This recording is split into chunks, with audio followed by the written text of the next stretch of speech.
ꯂꯥꯟꯊꯣꯛꯆꯔꯤꯕ ꯊꯧꯔꯝ entertainment programme ꯁꯔꯨꯛ ꯌꯥꯕꯤꯔꯤꯕ ꯄꯨꯝꯅꯃꯛꯄꯨ ꯇꯔꯥꯝꯅ ꯑꯣꯛꯆꯔꯤ꯫ ꯊꯧꯔꯝ ꯑꯁꯤꯗ ꯀꯣꯜ ꯇꯧꯕꯤꯗꯨꯅ ꯁꯔꯨꯛ ꯌꯥꯕꯤꯌꯨ꯫ ꯊꯧꯔꯝ ꯑꯁꯤꯗ ꯁꯤꯖꯤꯟꯅꯖꯔꯤꯕ ꯅꯝꯕꯔ 7005707808 ꯑꯃꯨꯛꯀ ꯍꯟꯅ 7005707808 ꯍꯥꯏꯔꯤꯕ ꯅꯝꯕꯔ ꯑꯁꯤꯗ ꯀꯣꯜ ꯇꯧꯕꯤꯗꯨꯅ ꯂꯥꯟꯊꯣꯛꯆꯔꯤꯕ ꯏꯟꯇꯔꯇꯦꯟꯃꯦꯟ ꯄ꯭ꯔꯣꯒ꯭ꯔꯥꯝ ꯊꯧꯔꯝ ꯁꯔꯨꯛ ꯌꯥꯕꯤꯌꯨ꯫ ꯊꯧꯔꯝ ꯑꯃ ꯃꯄꯨꯡ ꯐꯥꯍꯟꯕ ꯑꯃꯗꯤ ꯅꯨꯡꯉꯥꯏꯍꯟꯕ ꯍꯥꯏꯕꯁꯤ ꯀꯣꯂꯔꯒꯤ ꯃꯈꯥ ꯄꯣꯜꯂꯤ꯫ ꯃꯔꯝ ꯑꯗꯨꯅ ꯀꯣꯂꯔꯁꯤꯡꯅ ꯅꯤꯌꯣꯝ ꯆꯨꯝꯅ ꯀꯣꯜ ꯇꯧꯕꯤꯗꯨꯅ ꯊꯧꯔꯝ ꯁꯔꯨꯛ ꯌꯥꯕꯤꯌꯨ꯫ ꯇꯣꯉꯥꯟ ꯇꯣꯉꯥꯟꯕ ꯄ꯭ꯂꯦꯠꯐꯣꯔꯝ ꯅꯤꯄꯥꯟꯗ ꯂꯥꯟꯊꯣꯛꯆꯔꯤꯕ ꯊꯧꯔꯝ ꯑꯁꯤ ꯈꯣꯟꯖꯦꯜ ꯑꯣꯏꯅ ꯑꯃꯗꯤ ꯃꯤꯠꯌꯦꯡ ꯇꯥꯕ ꯐꯪꯕꯤꯒꯅꯤ꯫ ꯃꯤꯠꯌꯦꯡ ꯇꯥꯕ ꯐꯪꯕꯤꯒꯅꯤ ISCOM home channel 129 Elite TV, SK TV GTPL ꯂꯣꯏꯅꯅ ꯈꯣꯟꯖꯦꯜ ꯑꯣꯏꯅ 90.0 Wahong radio, Khutsem radio, Manipur online radio ꯑꯃꯗꯤ ꯗꯥꯏꯃꯟ ꯇꯤꯚꯤꯒꯤ ꯌꯨꯇ꯭ꯌꯨꯕ ꯑꯃꯗꯤ ꯐꯦꯁꯕꯨꯛꯇ ꯂꯥꯟꯊꯣꯛꯆꯔꯤꯕ ꯊꯧꯔꯝ ꯑꯁꯤ ꯁꯔꯨꯛ ꯌꯥꯕ ꯐꯪꯕꯤꯒꯅꯤ꯫ ꯉꯁꯤꯒꯤ ꯂꯥꯏꯚ ꯆꯥꯠꯇ ꯂꯦꯡꯁꯤꯟꯕꯤꯔꯛꯂꯤꯕ ꯄꯨꯝꯅꯃꯛ ꯍꯟꯅ ꯊꯥꯒꯠꯆꯔꯤ꯫ ꯐꯦꯁꯕꯨꯛꯇ ꯂꯩꯕꯤꯔꯤꯕꯁꯤꯡꯅꯁꯨ ꯂꯥꯏꯛ ꯑꯃꯗꯤ ꯁꯤꯌꯔ ꯅꯝꯕꯤꯗꯨꯅ ꯊꯧꯔꯝ ꯁꯔꯨꯛ ꯌꯥꯕꯤꯌꯨ꯫ ꯌꯨꯇ꯭ꯌꯨꯕꯇ ꯂꯩꯕꯤꯕꯁꯤꯡꯅ ꯂꯥꯏꯛ ꯑꯃꯗꯤ ꯔꯤꯌꯦꯛꯁꯟ ꯅꯝꯕꯤꯗꯨꯅ ꯊꯧꯔꯝ ꯁꯔꯨꯛ ꯌꯥꯕꯤꯌꯨ꯫ ꯇꯣꯉꯥꯟ ꯇꯣꯉꯥꯟꯕ ꯄ꯭ꯂꯦꯠꯐꯣꯔꯝꯗ ꯊꯧꯔꯝ ꯑꯁꯤꯕꯨ ꯁꯔꯨꯛ ꯌꯥꯕꯤꯔꯤꯕ ꯄꯨꯝꯅꯃꯛꯄꯨ ꯇꯔꯥꯝꯅ ꯑꯣꯛꯆꯕꯒ ꯂꯣꯏꯅꯅ ꯑꯣꯂꯦꯟ ꯁꯥꯄꯝꯅ ꯈꯨꯔꯨꯝꯖꯔꯤ꯫ ꯊꯧꯔꯝ ꯑꯁꯤ ꯄꯨꯡꯈꯥꯏ ꯑꯃ ꯄꯨꯡ 10 ꯐꯥꯎꯕ ꯏꯁꯩ ꯁꯛꯄꯤꯔꯛꯇꯅꯕ ꯅꯤꯡꯁꯤꯡꯖꯔꯤ꯫ ꯄꯨꯡ 10 ꯐꯥꯎꯕꯗ ꯀꯣꯂꯔꯁꯤꯡꯗ ꯈꯨꯗꯣꯡꯆꯥꯕ ꯄꯤꯖꯔꯤ꯫ ꯗꯥꯏꯂꯣꯒ, ꯃꯤꯃꯤꯀ꯭ꯔꯤ, ꯁꯩꯔꯦꯡꯅꯆꯤꯡꯕꯁꯤꯡꯗ ꯈꯨꯗꯣꯡꯆꯥꯕ ꯄꯤꯖꯒꯤ꯫ ꯄꯨꯡ 10ꯒꯤ ꯃꯇꯨꯡꯗ ꯏꯁꯩ ꯁꯛꯄꯤꯌꯨ꯫ ꯊꯥꯒꯠꯆꯔꯤ꯫ ꯂꯣꯏꯅꯅ ꯀꯣꯂꯔꯁꯤꯡꯅ ꯀꯣꯜ ꯇꯧꯕꯤꯔꯛꯄ ꯃꯇꯝꯗ ꯃꯤꯅꯤꯠ 3ꯗꯒꯤꯅ 4 ꯐꯥꯎꯕꯗꯪ ꯃꯇꯝ ꯂꯧꯕꯤꯌꯨ꯫ ꯃꯇꯝ ꯍꯦꯟꯅ ꯏꯁꯩ ꯁꯛꯂꯛꯄ ꯅꯠꯇ꯭ꯔꯒꯅ ꯗꯥꯏꯂꯣꯒ ꯎꯠꯂꯛꯄ ꯃꯇꯝꯗ ꯂꯩꯊꯈꯤꯕ ꯈꯣꯠꯈꯤꯕ ꯂꯩꯔꯒꯁꯨ ꯉꯥꯛꯄꯤꯒꯅꯤ꯫ ꯀꯔꯤꯒꯤꯗꯃꯛꯇ ꯂꯩꯊꯔꯤꯕꯅꯣ ꯍꯥꯏꯅ ꯀꯥꯟꯗ ꯃꯊꯪꯒꯤ ꯀꯣꯂꯔꯗ ꯑꯃꯨꯛ ꯈꯨꯗꯣꯡꯆꯥꯅꯕ ꯄꯤꯖꯔꯤꯕꯅꯤ꯫ ꯃꯁꯤꯒꯤꯗꯃꯛꯇ ꯋꯥꯔꯧꯕꯤꯗꯅꯕ ꯍꯥꯏꯖꯔꯤ꯫ ꯊꯧꯔꯝ ꯑꯁꯤꯗ ꯁꯤꯖꯤꯟꯅꯖꯔꯤꯕ ꯅꯝꯕꯔ ꯀꯣꯜ ꯍꯥꯡꯗꯨꯅ ꯊꯝꯖꯔꯦ꯫ ꯀꯣꯜ ꯇꯧꯕꯤꯔꯛꯇꯨꯅ ꯊꯧꯔꯝ ꯁꯔꯨꯛ ꯌꯥꯕꯤꯌꯨ꯫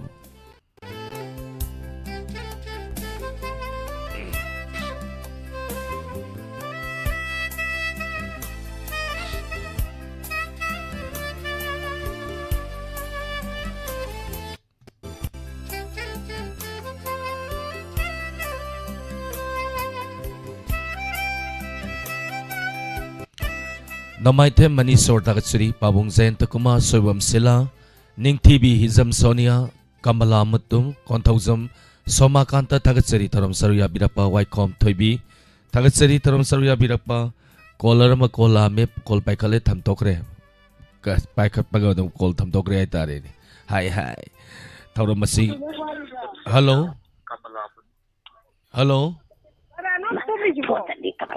ꯍꯜꯂꯣ ꯇꯥꯕꯤꯔꯕꯣ? ꯍꯜꯂꯣ ꯃꯤꯡꯒ ꯂꯩꯐꯝꯒ ꯇꯥꯛꯄꯤꯌꯨ ꯃꯦꯗꯥꯝ꯫ ꯐꯣꯟ ꯆꯠꯂꯤꯅꯦꯍꯦ꯫ ꯃꯤꯡꯒ ꯂꯩꯐꯝꯒ ꯇꯥꯛꯄꯤꯌꯨ ꯃꯦꯗꯥꯝ꯫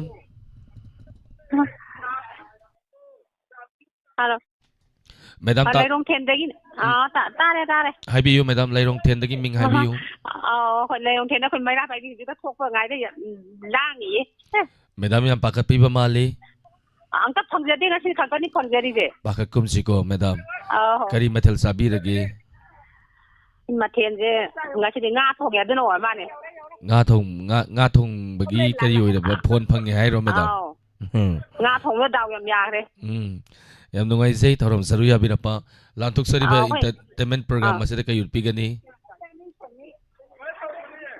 ꯉꯁꯤꯗꯤ ꯀꯔꯤ ꯎꯠꯇꯣꯏꯅꯣ? ꯑꯩꯈꯣꯏ ꯏꯁꯩ ꯁꯛꯀꯦꯅ ꯇꯧꯕꯗꯤ ꯑꯗꯨ ꯏꯁꯩꯁꯨ ꯅꯠꯇ꯭ꯔꯦ ꯑꯗꯨꯗꯤ ꯗꯥꯏꯂꯣꯒꯁꯨ ꯇꯧꯕ ꯏꯗꯤꯁꯤꯅ ꯇꯧꯔꯁꯦ꯫ ꯗꯥꯏꯂꯣꯒ ꯃꯇꯦꯛ ꯑꯃ ꯎꯠꯄꯤꯔꯣ꯫ ꯍꯜꯂꯣ ꯇꯥꯖꯩ ꯇꯥꯖꯩ ꯏꯃꯥ, ꯇꯔꯥꯝꯅ ꯑꯣꯛꯆꯔꯤ꯫ ꯃꯤꯡ ꯍꯥꯏꯕꯤꯌꯨ꯫ ꯀꯔꯤ ꯗꯥꯏꯂꯣꯒꯅꯣ? ꯀꯃꯥꯏꯅ ꯇꯧꯒꯗꯕꯅꯣ? ꯗꯥꯏꯂꯣꯒ ꯎꯠꯄꯤꯒꯗꯧꯅꯤ ꯏꯃꯥ꯫ ꯐꯤꯂꯝꯒꯤ ꯗꯥꯏꯂꯣꯒ ꯑꯣꯏꯔꯁꯨ ꯌꯥꯏ, ꯏꯃꯨꯡ ꯃꯅꯨꯡꯒꯤ ꯋꯥꯔꯤ ꯑꯣꯏꯔꯁꯨ ꯌꯥꯏ꯫ ꯁꯨꯝ ꯂꯩꯗꯅꯀꯣ, ꯏꯃꯨꯡ ꯃꯅꯨꯡꯒꯤ ꯋꯥꯔꯤ ꯍꯥꯏꯗꯤ ꯏꯃꯨꯡ ꯀꯥꯏꯗꯧꯗꯤ ꯅꯠꯇꯦ, ꯏꯃꯨꯡ ꯀꯥꯏꯔꯣꯏꯗꯧꯕ ꯋꯥꯔꯤ, ꯅꯣꯛꯅꯤꯡꯕ ꯋꯥꯔꯤ ꯍꯥꯏꯕ ꯇꯥꯔꯦ꯫ ꯑꯗꯨ ꯅꯠꯇ꯭ꯔꯒꯅ ꯁꯩꯔꯦꯡꯒꯨꯝꯕ ꯑꯃ ꯊꯤꯕꯤꯔꯛꯑꯁꯨ ꯌꯥꯏ ꯏꯃꯥ꯫ ꯑꯗꯨꯗꯤ ꯋꯥꯔꯤ ꯃꯆꯥ ꯑꯃ ꯇꯧꯔꯛꯑꯒꯦ꯫ ꯅꯨꯄꯥ ꯑꯃꯅ ꯌꯣꯡ ꯃꯃꯥ ꯃꯆꯥꯁꯦ ꯈꯥꯡꯗ ꯍꯥꯞꯄꯒ ꯉꯧꯒꯗꯒꯤ ꯇꯧꯗꯅ ꯃꯩ ꯉꯔꯪ ꯉꯔꯪ ꯊꯥꯒꯠꯇꯅ ꯇꯧ ꯀꯥꯟꯁꯤꯗ ꯃꯃꯥꯁꯤꯅ ꯃꯆꯥꯁꯤ ꯁꯦꯒꯥꯏ ꯌꯦꯞꯄꯒ ꯃꯩꯁꯥꯁꯦ ꯈꯥꯡꯕꯒꯤ ꯀꯣꯏꯆꯦꯟ ꯆꯦꯟꯕ꯫ ꯎꯄꯥꯏ ꯂꯩꯔꯛꯇ꯭ꯔꯀꯥꯟꯁꯤꯗ ꯃꯩꯁꯥꯗꯣ ꯈꯥꯡ ꯉꯝꯗ꯭ꯔꯀꯥꯟꯗ ꯃꯆꯥꯗꯨꯅ ꯐꯤꯗꯥ ꯊꯥꯖꯤꯜꯂꯒ ꯐꯝꯃꯒ ꯃꯩꯁꯥꯗꯨ ꯈꯥꯡꯒꯦꯌꯦ ꯂꯣꯏꯔꯦ ꯋꯥꯔꯤꯒꯤꯗ ꯑꯗꯨ ꯅꯣꯏꯒ ꯇꯧꯃꯤꯟꯅꯔꯝꯕ ꯖꯤꯕꯟꯗꯨꯕꯨ ꯀꯗꯥꯏꯗ ꯂꯩꯈ꯭ꯔꯒꯦ ꯖꯤꯕꯟꯁꯦ ꯃꯈ꯭ꯋꯥꯡ ꯅꯥꯈꯤꯕ ꯏꯃꯥ ꯃꯤꯑꯣꯏꯕꯒꯤ ꯄꯨꯟꯁꯤ ꯐꯠꯇ꯭ꯔꯤꯕ꯭ꯔꯣ ꯇꯝꯕ ꯃꯥꯏꯗꯨꯕꯣ ꯉꯝꯗꯦ ꯅꯨꯡꯉꯥꯏꯇꯤꯌꯦ ꯑꯩꯈꯣꯏꯁꯨ ꯅꯨꯡꯉꯥꯏꯇꯦ ꯑꯗꯨꯅꯤ ꯏꯃꯥ ꯊꯥꯒꯠꯆꯔꯤ ꯏꯃꯥ ꯊꯧꯔꯝ ꯁꯔꯨꯛ ꯌꯥꯕꯤꯔꯛꯇꯨꯅ ꯊꯧꯔꯝ ꯃꯄꯨꯡ ꯐꯥꯍꯟꯕꯤꯔꯝꯕ ꯊꯦꯡꯛ ꯌꯨ ꯑꯧ ꯏꯃꯥ ꯏꯕꯦꯜꯁꯤꯡ ꯊꯥꯒꯠꯆꯔꯤ ꯃꯈꯥ ꯑꯩꯈꯣꯏꯗꯤ ꯆꯠꯊꯖꯔꯛꯄ ꯃꯊꯪꯒꯤ ꯀꯣꯂꯔꯗ ꯈꯨꯗꯣꯡꯆꯥꯕ ꯄꯤꯖꯒꯦ ꯗꯦꯕꯗꯥꯁ ꯑꯥꯔ ꯀꯦ ꯊꯥꯒꯠꯆꯔꯤ ꯄꯥꯕꯨꯡ ꯖꯌꯟꯇ ꯀꯨꯃꯥꯔ ꯕꯤꯃꯣꯂꯥ ꯀꯣꯟꯁꯝ ꯏꯃꯥ ꯊꯥꯒꯠꯆꯔꯤ ꯑꯣꯏꯅꯥꯝ ꯑꯍꯟꯕꯤ ꯁꯨꯄ꯭ꯔꯤꯌꯥ ꯈꯪꯉꯦꯝꯕꯝ ꯉꯁꯤꯁꯦ ꯑꯅꯧꯕ ꯌꯥꯝ ꯆꯪꯕꯤꯔꯦ ꯊꯦꯡꯛ ꯌꯨ ꯍꯤꯖꯝ ꯁꯣꯅꯤꯌా ꯊꯥꯒꯠꯆꯔꯤ ꯊꯧꯔꯝ ꯁꯔꯨꯛ ꯌꯥꯕꯤꯔꯛꯄ ꯅꯣꯡꯃꯥꯏꯊꯦꯝ ꯃꯅꯤꯁꯣꯔ 7005 707 808 स्क्रीन लेजरे नंबर कॉल तौबियु थरम सरू याबियु रिहाना माइबम थगचरी थरम सरू याबिरप्पा कोंथौजम सोमकांत थगचरी थरम सरू याबिरप्पा फेसबुक लाइव त लेबिरिबा बिनासकी देवी अथोकपम थगचरी कका बिजन हैग्रुजम कका ने हाइतारे इमा मयाम गी नुंगसिब खुदोल तंबियु न ताकपिरे सोइदन तमजगे कका थैंक यू थरम सरू याबिरप्पा थौरम मसिगी मखा चथजरप मथंगी कॉलर खुदोंग चाब पिजगे रहीना माइबम फोल चलेने हाइसिनी आइजिनी इमा इबेल सिंगसे कॉल तबसु हाइजदब अमुकसु सावबा यादब थौरम दि सरु याबिनिंगबा थौरम सिदा इमाना पाइबी इमा इबेम लेरबनिना हे लांगजलकप हाय हाय हेलो हेलो मिंग लाइफंग ताकपियु मैडम कमयाइदगी लंदोनी कंग मयाइगी लंदोनी करी मथेल चारेगे ngasi ngasi injang lo aw ngasi injang iroma sai kari iromano hawai mi biga aluga iromba मधु मथेल दो याम हाउ मथेल नी ने अदो खुद थंबम मताई की खुद थंबम दो करी याउगे बा मताई दो nga tongari thamne याम हाउ nga म थमजल लगा इरोमम चारग मुक्तन कॉल तौरे इमीने इमा से अदो इमा करी खुद कनी ngasi की एंटरटेनमेंट प्रोग्राम मसिदा ngasi ji dialogue lo isai ro dialogue नी dialogue adi kara ahaiba mateng utta tare ne हौरो इमा हौरो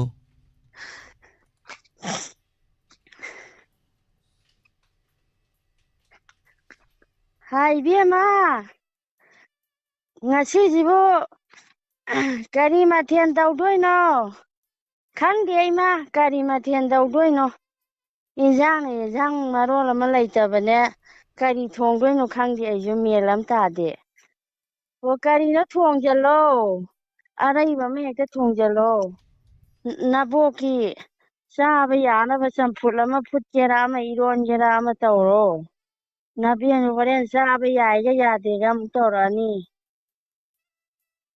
ibo kari injang thongje haine ibo kari thongje hairibano aigi ida noina chaningba ama hekta thong ibokidi karimta bera leite ama hekta thongaga charaga loire hoi bien adudi irolaga ama champut futlage ko hoine ukadi atekba khara ahingba leiba natra aduida tawsellone aduga khaga hapone ibendi iyada yaine hoi ibo tawrage adumaina tawrage ngado aduga charasi inamana amuk kari haidoi jano hore amuk ngaje amuk tawthoga amuk tawthuye amuk haidoi jala o tawtho ibongna chaninge harabanina adum tawro yare kaidawni chanabana loiri yo inatro haraga si haraga adum loichanjaraga sa थगचरी मा याम फजबा dialogue हाइतारे वारी ओई dialogue ओई याम फजन कुदल तंबिरकरे thank you थरम सरू याबिरक्तना थरम मसिबु मपुंग फान बिरंबा थगचरी thank you कुंजेश्वरी थगचरी थरम सरू याबिरप्पा सुप्रिया खांगेम्बम थांगजम मंजना इसे मोतुम प्रोमिला थगचरी थरम सरू याबिरप्पा ning TV thagatchari thorom saru yabirappa Lalita Yangkhom thagatchari Facebook live ta leibiriba Momo Laishram thagatchari thorom saru yabirappa Raju thank you Sarat Maitai Monica Namairapam thagatchari Akoizam Ingobi thagatchari thorom saru yabirappa live share tawbiyo Facebook ta leibiribasing makha chathazarappa mathangi caller da kudong saba pisage hello Hello. Taramnok sari mingale fanga tapiyu Oh, ako'y kongjang mama nga kay din. Abay ay taday. mingay bise Angay. mingay biyu Ming klase ni kawi. tagat sari ming harak pada minit ama sonda biri si karigino Oh, tanah riba. sum tanari ba ming haram daigi Oh, hai kay metal sabi lagi kano yung salo iron ba? yam nungay zay torom saru ya bira Kano pa ma hape. Kari hanggang masoy. kay lantok pigani nga sige lantok sari ba entertainment program masida Kasi siya, kano basanta matamuha sida halim, tas haligi siya sa sakyarak eh. how bi dasi isay hairo ima isay hairo Oh, isay ni. di pung taragi matung na tawsi ima dialogue Ado kuma di- siren kuma mautpiyo Tamadal na siya yung hayagara siya. Oh, pung tarang matanggal ni. Ato di tamadira ko. pung tara tabakan na mong tawbiro ima numudi nungay zade kol wana pangjaraga ado upay leite ima na hek isay saksalubuda matang sutum isay saksalani khangdre ne tawrise na tawla poina tawram santok pasi kok si onthong nang ngawgre da ko kari yauji ima do kol onthong na wana tawram maga amuk tat khradi phone do isay sahandradi ima do mung nungai ramoi do ni tawrise wana kol phangjaraga adu thawram horam dai da lauk tok pado tabi hodramni na kol tawsalaga isay sakke hairamni na musahandre mung nungai tre sahalure mathang caller na musu amuk sakke hairakani maram aduna sahaludre mawaraw yade nasasingji kale phu kandre phu olindi koichin chela khang leire ado khangdre ne makha sa thajarapa mathangi caller hello hello hello hello tabirabo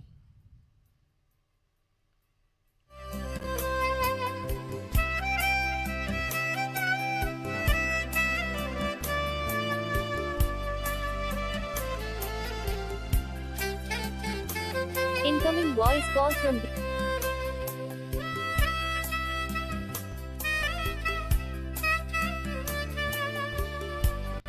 hello Hello?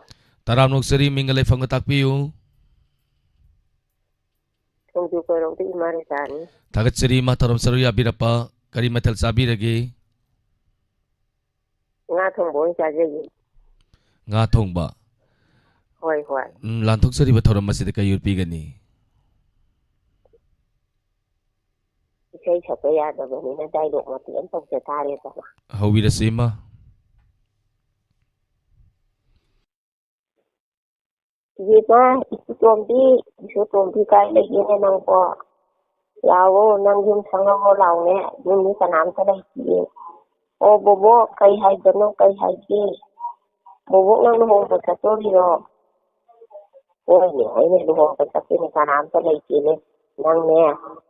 Sa tuong ganun ko, yun ka sana ram ko. Bobo luhong kadugti, mau anaw bipay bok lo. Kari no ne nang hai si po mau anaw bipay bok sulay pera ne. Bobo ay su hay nga adumay na tau get ko. Kari no ne isu to mi nang si hai si po. Nahanday man ta, mau anaw bi ani thogla itu di nung di ta. Kari no hai si po adu di. Kuswara ni gani malaga ni ibihe ba isu to mi. Adu mau hay bok ne. Nati, ano mahayan, hayan dito, kay ko. Kay ginobuwa. ꯂꯩꯁꯥꯕꯤꯅꯦ ꯂꯩꯁꯥꯕꯤꯅꯦꯅꯦ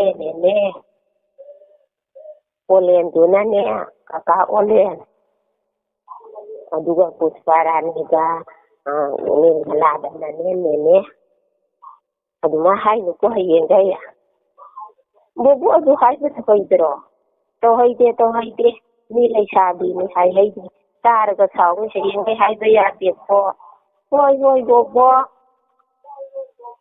thank you ꯂꯣꯏꯁꯟꯖꯔꯦ good night ꯊꯥꯒꯠꯆꯔꯤ ꯌꯥꯝ ꯐꯖꯕ ꯗꯥꯏꯂꯣग ꯈꯨꯗꯛꯀꯤ ꯗꯥꯏꯂꯣꯒꯅꯤ ꯍꯥꯏꯕ ꯇꯥꯔꯦ ꯌꯥꯝ ꯈꯨꯗꯣꯜ ꯇꯝꯕꯤꯔꯛꯇꯅ ꯊꯧꯔꯝ ꯑꯁꯤꯕꯨ ꯃꯄꯨꯡ ꯐꯥꯍꯟꯕꯤꯔꯝꯕ ꯊꯥꯒꯠꯆꯔꯤ ꯏꯃꯥ ꯃꯈꯥ ꯇꯥꯔꯛꯄ ꯃꯊꯪꯒꯤ ꯀꯣꯂꯔꯗ ꯈꯨꯗꯣꯡꯆꯥ ꯄꯤꯖꯒꯦ ꯌꯥꯝ ꯅꯣꯛꯅꯤꯡꯕ ꯀꯣꯃꯦꯟ ꯑꯃꯁꯨ ꯌꯥꯎꯈ꯭ꯔꯦ ꯑꯩꯗꯤ ꯌꯨꯇ꯭ꯌꯨꯕꯇ ꯑꯩ ꯄꯥꯔꯛꯀꯗꯣꯔꯦ ꯍꯧꯖꯤꯛ ꯑꯣꯖꯥ ꯀꯣꯟꯊꯧꯖꯝ ꯁꯣꯃꯣꯀꯥꯟꯇ ꯁꯔ ꯑꯣꯂꯦꯟ ꯑꯩꯒꯤꯗꯤ ꯑꯦꯁ ꯃꯦꯁꯇ ꯑꯣꯏꯅ ꯇꯦꯂꯦꯟ ꯑꯣꯏꯅ ꯇꯧꯖꯔꯦ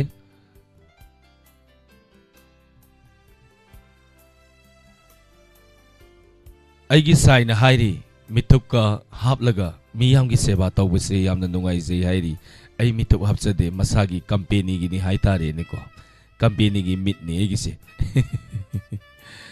ꯅꯣꯡꯃꯥꯏꯊꯦꯝ ꯃꯥꯜꯅꯤ ꯁꯣꯔ ꯊꯥꯒꯠꯆꯔꯤ ꯊꯧꯔꯝ ꯁꯔꯨ ꯌꯥꯕꯤꯔꯛꯄ ꯃꯈꯥ ꯆꯠꯊꯖꯔꯛꯄ ꯃꯊꯪ ꯀꯣꯂꯔ ꯂꯧꯈꯠꯆꯒꯦ ꯄꯥꯕꯨꯡ ꯖꯌꯟꯇ ꯀꯨꯃꯥꯔ ꯊꯥꯒꯠꯆꯔꯤ ꯍꯜꯂꯣ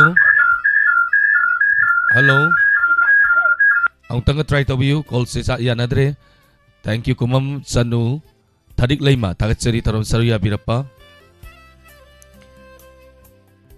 ꯍꯜꯂꯣ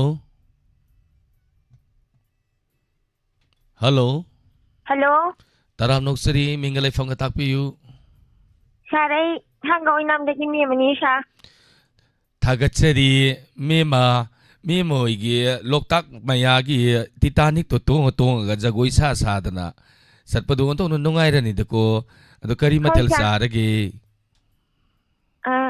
ꯁꯥꯔ ꯉꯁꯤꯗꯤ ꯀꯩꯅꯣ ꯏꯔꯣꯟꯕ ꯑꯃ ꯁꯥꯔ ꯑꯗꯨꯒ ꯀꯥꯡꯉꯧ ꯑꯃ ꯆꯥꯖꯩ ꯁꯥꯔ ꯌꯥꯝ ꯅꯨꯡꯉꯥꯏꯖꯔꯦ ꯊꯧꯔꯝ ꯁꯔꯨ ꯌꯥꯕꯤꯔꯛꯄ ꯉꯁꯤꯒꯤ ꯂꯥꯟꯊꯣꯛꯆꯔꯤꯕ ꯊꯧꯔꯝ ꯑꯁꯤꯗ ꯀꯔꯤ ꯎꯠꯄꯤꯒꯅꯤ ꯁꯥꯔ ꯑꯩ ꯗꯥꯏꯂꯣꯛ ꯑꯣꯏꯅ ꯇꯧꯖꯔꯛꯀꯦ ꯁꯥꯔ ꯍꯧꯕꯤꯔꯁꯤ ꯍꯣꯏ ꯁꯥꯔ ꯏꯃꯥꯒꯤ ꯄꯥꯔꯤ ꯏꯃꯣꯝꯁꯥ ꯅꯈꯣꯏꯕꯨ ꯀꯔꯥꯏꯗ ꯂꯩꯕꯒꯦ ꯅꯃꯥ ꯑꯩꯍꯥꯛꯀꯤ ꯋꯥꯔꯤꯗꯀꯣ ꯄꯥꯔꯤ ꯏꯃꯣꯝꯁꯥ ꯌꯦꯡꯉꯣꯏ ꯑꯃꯒ ꯁꯥꯊꯦꯡ ꯂꯥꯟꯊꯦꯡꯅꯕ ꯅꯃꯥ ꯑꯩꯗꯤ ꯈꯥꯡꯕꯗ ꯋꯥꯔꯤꯗꯀꯣ ꯄꯥꯔꯤ ꯏꯃꯣꯝꯁꯥ ꯂꯥꯛꯑꯣ ꯏꯃꯥꯒꯤ ꯃꯇꯦꯡ ꯄꯥꯡꯂꯔꯣ ꯅꯃꯥ ꯂꯩꯕꯥꯛꯄꯨ ꯀꯜꯂꯔꯣ ꯂꯥꯛꯑꯣ ꯄꯥꯔꯤ ꯏꯃꯣꯝꯁꯥ ꯌꯦꯡꯉꯣꯏ ꯅꯈꯣꯏ ꯄꯨꯝꯅꯃꯛꯄꯨ ꯄꯂꯦꯝꯅ ꯃꯥꯅ ꯋꯥꯔꯤꯕꯁꯤ ꯎꯗ꯭ꯔꯕꯔꯣ ꯏꯃꯥ ꯂꯩꯕꯥꯛꯄꯨ ꯑꯃꯨꯛꯇꯗꯤ ꯀꯜꯂꯔꯣ ꯌꯦꯡꯉꯣꯏ ꯅꯈꯣꯏꯅ ꯅꯃꯥ ꯂꯩꯕꯥꯛ ꯑꯩꯍꯥꯛꯄꯨ ꯀꯜꯂꯕꯗꯤ ꯄꯥꯔꯤ ꯏꯃꯣꯝꯁꯥ ꯑꯋꯥ ꯍꯤꯗꯣꯡ ꯂꯥꯡꯍꯜꯂꯣꯏ ꯌꯦꯡꯉꯣꯏ ꯅꯃꯥ ꯑꯩꯍꯥꯛꯁꯤ ꯃꯤꯂꯨ ꯄꯤꯔꯥꯡ ꯏꯍꯧꯔꯤꯕꯁꯤ ꯇꯥꯔꯕꯔꯣ ꯄꯥꯔꯤ ꯏꯃꯣꯝ ꯅꯈꯣꯏꯕꯨ ꯊꯣꯛꯂꯛꯂꯣꯅꯤ ꯅꯃꯥ ꯑꯩꯅ ꯀꯧꯔꯤꯕꯁꯤ ꯅꯈꯣꯏꯕꯨ ꯇꯥꯔꯕꯔꯣ ꯏꯁ ꯀꯔꯤ ꯃꯇꯧꯅꯣ ꯏꯁ ꯑꯩꯗꯤ ꯉꯥꯏꯍꯥꯛꯇꯪ ꯑꯣꯏꯗꯅ ꯅꯠꯇꯦ ꯑꯩꯒꯤ ꯊꯧ ꯄꯥꯡꯊꯣꯛꯀꯅꯤ ꯑꯩꯒꯤ ꯏꯕꯨꯡ ꯏꯄꯥ ꯀꯌꯥꯕꯨ ꯑꯩꯅ ꯏꯃꯥ ꯂꯩꯕꯥꯛꯄꯨ ꯀꯟꯅꯅꯕꯒꯤꯗꯃꯛꯇ ꯈꯨꯠꯇ ꯊꯥꯡꯁꯥꯡ ꯄꯥꯏꯗꯨꯅ ꯃꯩꯇꯩ ꯆꯅꯨꯒꯤ ꯊꯧꯅꯥ ꯎꯠꯀꯅꯤ ꯑꯃꯒ ꯍꯥꯠꯅꯕ ꯑꯃꯒ ꯁꯨꯅꯕ ꯉꯁꯤꯗꯒꯤꯗꯤ ꯃꯩꯇꯩ ꯆꯅꯨ ꯑꯩꯈꯣꯏꯁꯦ ꯀꯔꯤꯒꯤ ꯑꯩꯈꯣꯏ ꯅꯤꯡꯍꯟꯅꯒꯅꯤ ꯉꯁꯤ ꯏꯃꯥ ꯂꯩꯕꯥꯛꯀꯤꯗꯃꯛꯇ ꯀꯜꯂꯒꯅꯤ ꯏꯕꯨꯡ ꯏꯄꯥ ꯄꯨꯝꯅꯃꯛ ꯀꯔꯤꯒꯤ ꯅꯤꯡꯍꯟꯅꯔꯤꯕꯒꯦ ꯏꯕꯨꯡ ꯏꯄꯥ ꯄꯨꯝꯅꯃꯛ ꯈꯨꯠꯇ ꯊꯥꯡꯁꯥꯡ पायदुना इमा लेबाकु कल्लसे मकै चनु अखोइसु ngasi haiba namit asagi ninganaba lairaroi aigi khumlen mangranda ima lebak manpu awaw hidong lang le haina paumin adami ngasi korong namit tadi makai chanu si thoglaklo awaw hidong lang liba milu pirang ihoriba ibung ipa puna magpukalase imagi bema kari mo nang nangangiba dugo si imadang magdadi tumlo kadawlag ima ngasip namom ay hati ima ilay bago kalani इरैबाकीदमक्ता सिबा कीररोय अखोई पुनमकना इबुंग इपासिंगना अवाव हिदोम लांगना लेरगा अखोइना yum असिदा करम हाइना लेगनी चाबा थक्तुना अहाउबा चादुना लेबगी महुत्ता इमा लेबाकबो कनगन मैतै जन कयाबु अवाव हिदोम लांगलिबा इबुंग इपा कयाबु याइबी थवाई तारी आइगे इमुंगदा थोक्लबगी करी ओइगनी इमा वाखन खरे खनबियो हौजिक अखोइना नुंगाइना लेबी याबा Ntini इमा नमो याति चलकी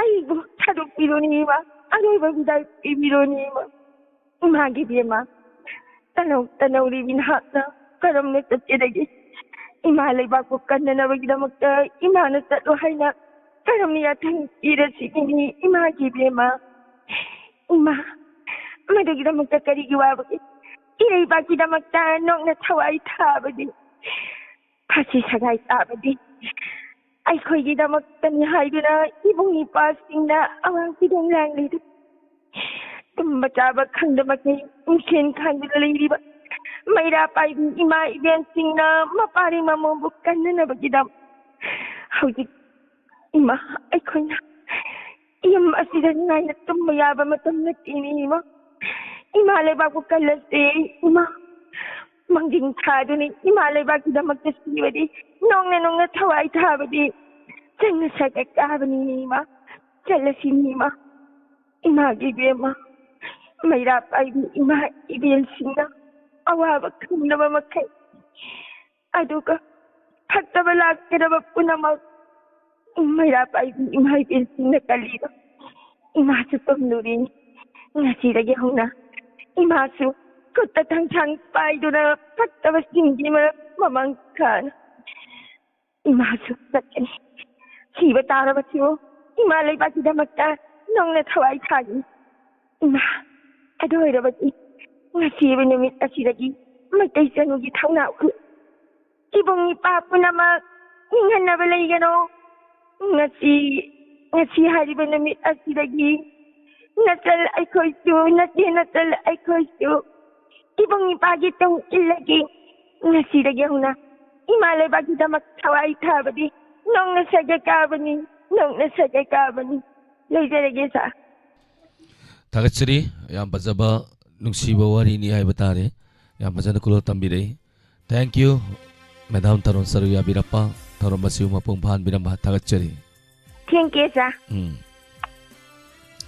कोंथौ जंपाकपी सिरोम रॉबिन तागतसरी कुमार मोइरांगथेम बरजेसोरी तंकल संबम अयिंगबी युमना से सना रोबिता थागतसरी कुंजेश्वरी देवी थागतसरी पाबुंग जयंत कुमार सुप्रिया वांगजम कमला मुतुम थागतसरी तरम सरुया बिरप्पा फेसबुक लाइव तो लेबिरिबा मोमोल लाइश्रम बिनासकी देवी अथोकपम मोनिका नमैरपम थागतसरी तरम सरुया बिरप्पा प्रेमिका सेम थागतसरी तरम सरुया बिरप्पा पाकपी के बेबीसन मैसनाम थागतसरी थैंक यू इनाउ तोंबी देवी निंगथौजम थागतसरी इसई खुदोल तमजगे इसई असगी मतुंग तारकपदा कॉलर सिंगनसु कॉल तोबिरक्तुना इसई सकपियु कॉलर अमदि लाक्सले कॉलर ngaतंग पाइबियु इसई मगतंग खुदोल तमजरके लेजी गेमिंग सुंदरी माइबम थागतसरी तरम सरुया बिरप्पा इसई खुदोल तमजरी तामिनसी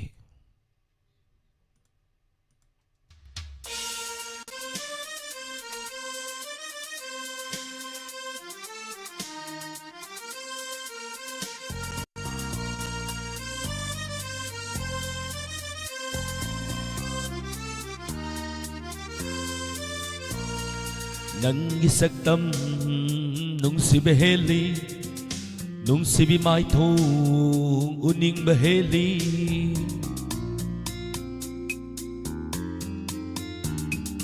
नंगी सकतम नुंसी बहेली नुंसी भी माइथो उनिंग बहेली लईता फम कंगब ओइरमाले वाकल से पोता फम खंगना खांजरी ऐना लईता फम खंगब ओइरमाले वाकल से पोता फम खंगना खांजरी ऐना पोता फम खंगना खांजरी ऐना हा हा हा हा हा हा हा हा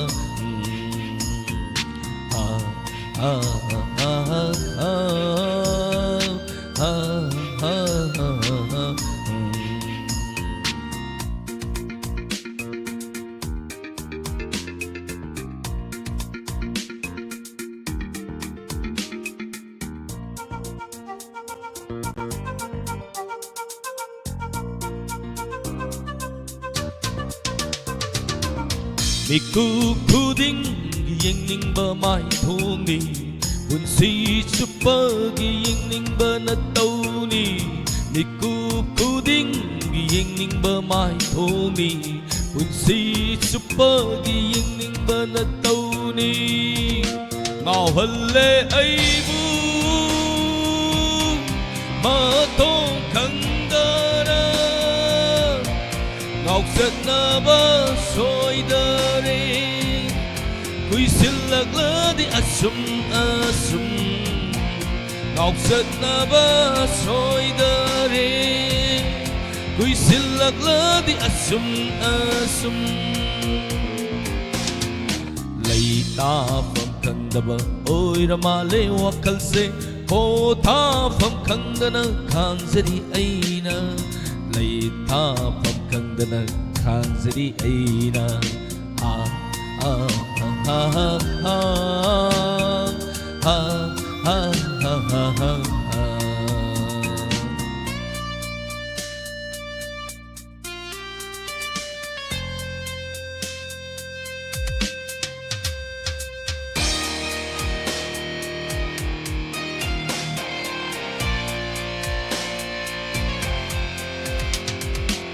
lạc lô ne pham lô ne ai gi ina sida manglanda lak pergi wakal du di tok la si lạc lô ne pham lô ne ai gi ina sida manglanda lak pergi wakal du di tok la si pana pajat rabasu pana nu ngai rabasu manglanda di oi han nu mang lan đi ôi hân đi nu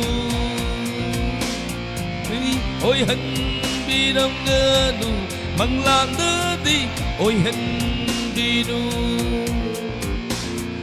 nang gisak tâm nung si beheli nung si bi mai thu uning beheli nang gisak tâm nung si beheli nung si bi mai thu uning beheli ngày ta phẩm khăn đa ba ôi ra ma lê wa khal se po tha phẩm khăn đa na khang se di ai na ngày ta phẩm khăn đa ba ôi ra ma lê wa khal se po tha phẩm khăn đa na khang se di ai na po tha phẩm khăn đa na khang se di ai na ha ha ha ha ha ha ha ha ha oh oh oh oh oh oh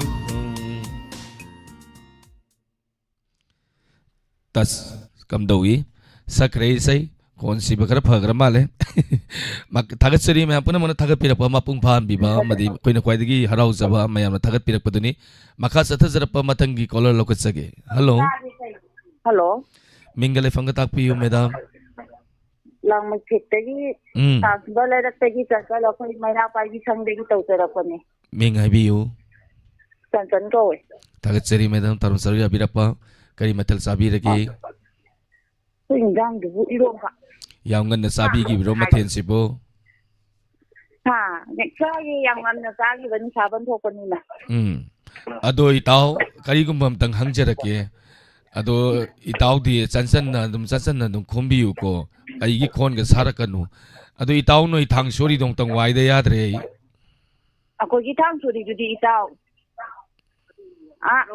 kaino tawgrabi mai mu do mangre ko mai mu do mangi do koi thi daga na taw la phoi thang thin gi taw ni ado ai itaw mai mu mangi do yung tang kaurake ko mayam sang danang tang thimin na si mai mu mai mu nang ai kau gi medam ngai ko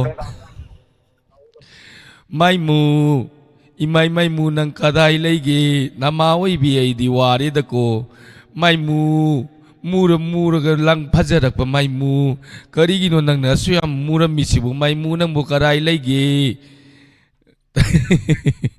ꯃꯥꯏꯃꯨꯗꯣ ꯀꯔꯥꯏ ꯆꯠꯈ꯭ꯔꯕ ꯈꯪꯗ꯭ꯔꯦ ꯑꯗꯨ ꯊꯤꯔꯔꯣꯏꯗ ꯇꯣꯛꯑꯒꯦ ꯃꯥꯏꯃꯨ ꯀꯧꯕꯁꯤꯡꯅ ꯁꯥꯎ ꯇꯥꯔꯦ ꯅꯨꯡ ꯊꯥꯔꯛ ꯇꯥꯔꯦ ꯇꯧꯔꯤꯁꯦ programme ꯇꯧꯐꯝꯗ ꯑꯗꯣ ꯀꯔꯤ ꯎꯠꯄꯤꯗꯣꯏꯅꯣ ꯃꯦꯗꯥꯝ ꯀꯔꯤ ꯎꯠꯄꯤꯗꯣꯏꯅꯣ ꯅꯣꯛꯄ ꯏꯁꯩ ꯑꯝꯇ ꯁꯛꯆꯒꯦ ꯍꯧꯔꯣ ꯍꯧꯔꯣ ꯑꯣ ꯑꯩꯈꯣꯏ ꯑꯍꯜ ꯑꯃ ꯂꯨꯋꯥꯡ ꯀꯧꯔꯦ ꯂꯨꯋꯥꯡ ꯀꯧꯕ ꯑꯃꯅ ꯄꯥꯏꯍꯜꯂ ꯁꯛꯍꯜꯂꯒꯦ ꯎꯝ ꯑꯣ ꯄꯥꯏꯍꯜꯂꯒꯦ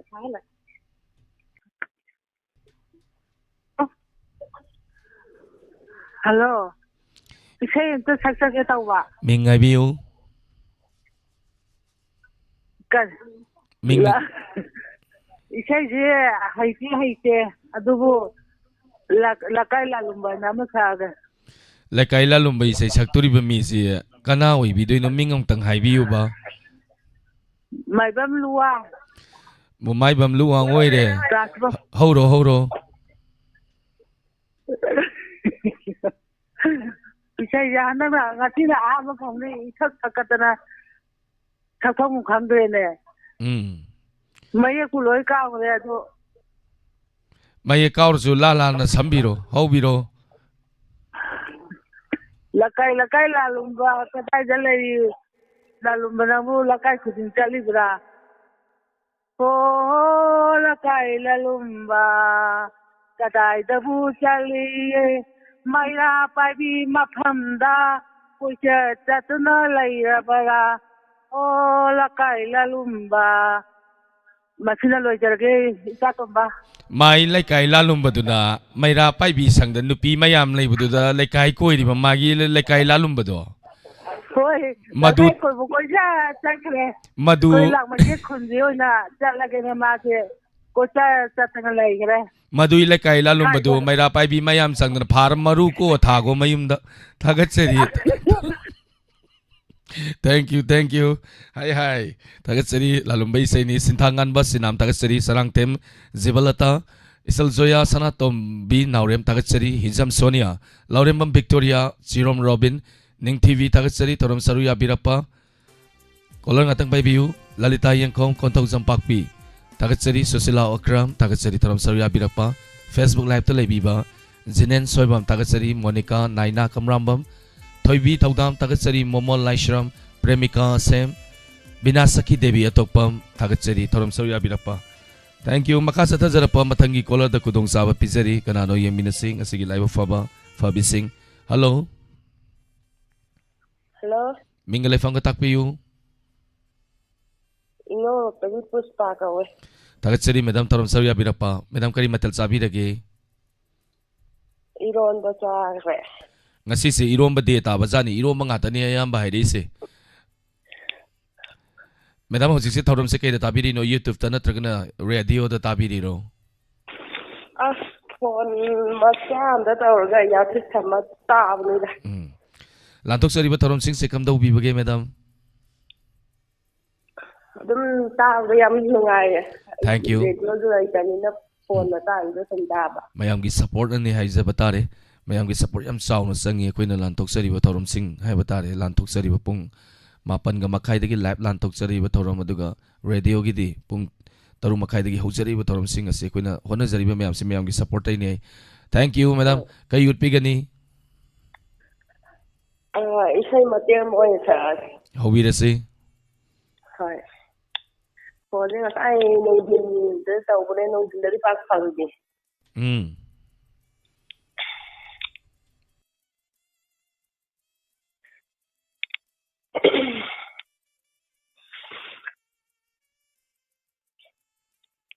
ꯏꯁꯩ ꯍꯧꯔꯛꯑꯒꯦ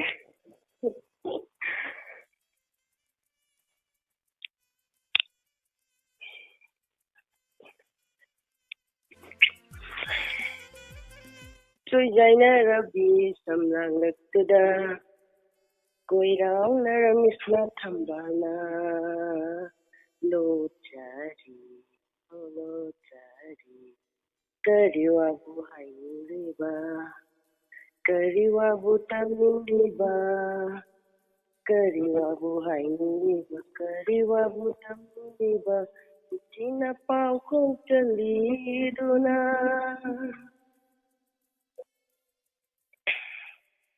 पूर्णिमा थाजाना एकजबी माइतो tabar simbana shumi bamino Purnima थाजाना एकजबी माइतो tabar simbana shumi bamino asida loirage pakat kare sai Nakenta leitra punsina karigi amu. Thank you mga sinaham mga tawbirapa duga mas katang pakalure matong tarak pada susoy na tarom saruya biro sum tawro ga hitare kol panga gadum ano pakat papasa kiseneta ko ima. Tagat sarima nungay na potabi nungay na tarom saruya biyo. Thank you. Tarom saruya birapa. Thank you. Makasata zaba matangi kolar lokot sage hona zaman tagat sari ning TV khaba. Hizam Sonia Daina Kwai Boniam tagat sari tarom saruya birapa. Makasata zarapa premika sem tagat sari thank you. Tarom saruya birapa mem share nambiu Facebook talay bibasing share nambiu lamdam masida lay diba ima ibilsing ay batare wakan anxiety lay stress lay ba psychiatrics la batsing ngahak to su pata sa sunu isay saksarak sunu loina na mayra pa bi ima ibilsing na salak ba dugot sahi yam la ba hal sing na salak pa isay da mayam gi kubak kubi duna imasing puning togapiyo ma imasing mo nohon biyo imasing bulu na tawsi halaman singbo makasata zarapa matangi kola da kudong saba pizage. Hello. Hello. Mingalay fang katak piyo, madam. Khongjom sapamdagi naubi. Tagat sari madam naubi tharom saruya birapa. Kay mathal sabi rage. Iromba. Ngasi si irom numit tara mane da naubi madam. Karino khangdre ni ngasi maten hang aroge collar kudi magta maten hang ba I tuye. Kari gino hairaga kaino ngakta oi lerame ba iron ba yong sak pambi Manipur da leiba yong sak pambi jingje na taula phoi hoigi itaw kaliya hoi mayam tor salaga tang yalu da yaroi dori matnat natrdi maning maya sat pa digi tonga mapam sat pa otong nungai gidra ba mathel ni da adu kari ut pi doino thauram masida akhoi imung da thokpa kaino ma kan dialogue mateng hata uchage imung da thokpa dialogue utpirak padi ai dialogue sil loirak pada imung khana dawar gadi adu utpi ganu Noning ba wala kadi tumahubiro yare amin na rasi. Ano so noning ba nung yam nung ay taba adagi sum pen da walay pulle. Hubira si imong kay daw ditaw gumsi medam dahil imong giwa rasu ko. Nung ay daw no ka daw ba sum yengsi. Hubiro medam amin na rasi mo. We. Ahan ba nina nung kaya hita tawragi ko. Mama ako'y hangdong hanjalagtre. Hanjalaksan maray huren kay no tiba tadi kani sana thangaba imungida hangam ngak cha lerabani na ne ma jo hawba thiba salin as halakdre ne hala aroi ne hangdong di cha thoamani halakani ja tombana mama ai ngatang sana ba jaluge chalo as hangdong halakdre ne kamai tong ne ai thawai no ai tre chichi ai hangdong do uri kaida lehawi aina sanaba chalu imungdo ade hangdongdo marai do smai ting thoga lehore moi ja tho mani de hangdongdo as kaino haijibo and hey charang he lakta jani marai halakdre ne phare hanjarani ahing mukti yeng aji halak prana macha jingdo khoge nungai tre nongale abungo na sanaba chalu ba amanabdo muk lai itaw sanna resi lao bungbung khao nuôi ngang cái giang thong nghe minu thong nghe kari koi hangdong do nuôi na ja thui ne ma cha jing nan khong nei re hayeng ko na ne nuôi ju ne hangdong na ne si bu mai si ko sai thawai noi tre chan pi do yam na kai hai ni ma de mongon da mai to ga ai di nuôi mai na minu thong nghe ha bu do dum toi na thok pa hangdong je dum cha thok pi ba hangdong mang re na ha ga ne Hujiki chan pagi mama na bajina dum moi mujina dum sa to biwa adu mai to isa Thank you hangdong mang ki bai wari ni nungsi ai tare ji base akoi sitwasyon ni lai akoi sar na supuning i waron da utkil ulak pa do akoi na table da phamba ka da no kakali khong da do tharo sini nungsi dra ne ji basing se anyway madam thagatsari taram sarya birak tana taram mapung pham biramba thagatsari Maka chatajarapa mathangi caller lokatsagi Linza Konsaun Tagatsari Taram Saru Yabirapa Olini only Saturday entertainment program kana ngami yingsi Olini Senu amadi Itatharo moihum na tawgani entertainment program hayengi mathang haibatare entertainment program kana ngami yingsi da madugin numito katang kanola kani Olini hai Kundrakpam Santi Tagatsari Sir matamgi insang ni natapi yam chumi matamgi insang ni Hello Hello Taraw nok siri mingale fang tapi yu isang kunaw tagi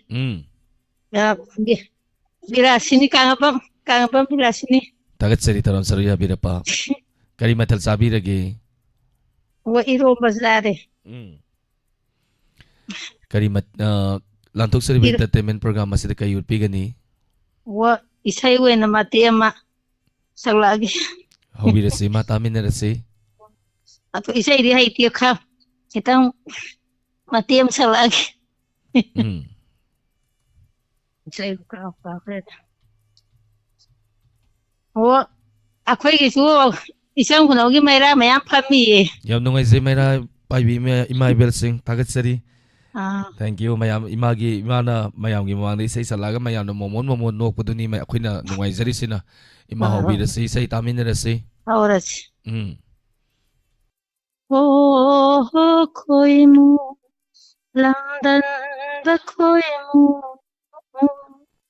kisay ne ay di kisay ne tanaw ribi takilay naso chayno lagdal ulit ni ko'y mo lamdan ba ko'y mo tamoy layrang je inom tanaw ri konje asway din tamoy layrang je chakairale ko'y mo kontang jay bata mi pai chao biche ini hule irang lang le ko'y lang le ko'y lang dang ko'y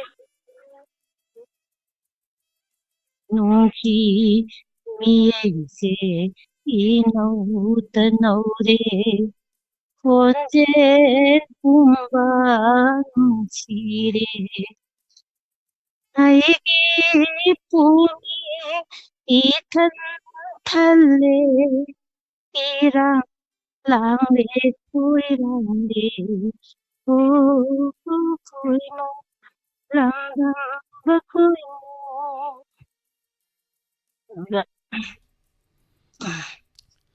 Thank you 나이학 tumin lấy cô gaba ai ki tha môi a pang đi nang na lo na nung si hai ba upai wa pa ta ki o koi lam dam ba koi Ina luwi lagi. Thank you. Imagi isay ang pasana sa Kaaway pila sa iyang. Imana isay se yam nung ay nasa pili na sana susuna ka na nom din isay si tawi dugan eh. Imana isay se marag ta kauk toki bay dito sa luli pa Kaaway. I should dance tawar mga kisit sa pataw ng gag no malay bay wani dak. Tagat serima taram saluya birak na taram mapung paan binamba. Thank you. Susila okram tagat seri hona zaman ning TV. Hizam Sonia. Siyay sana tagat seri Robita Lorema Victoria aying biyum na Mono Yankok Pam tagat seri taram saluya birak pa. Thank you.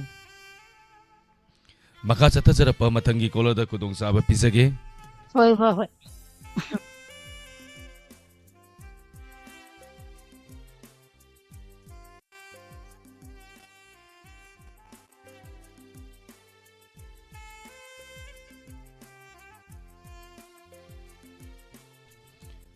Hello. Hello. Hello?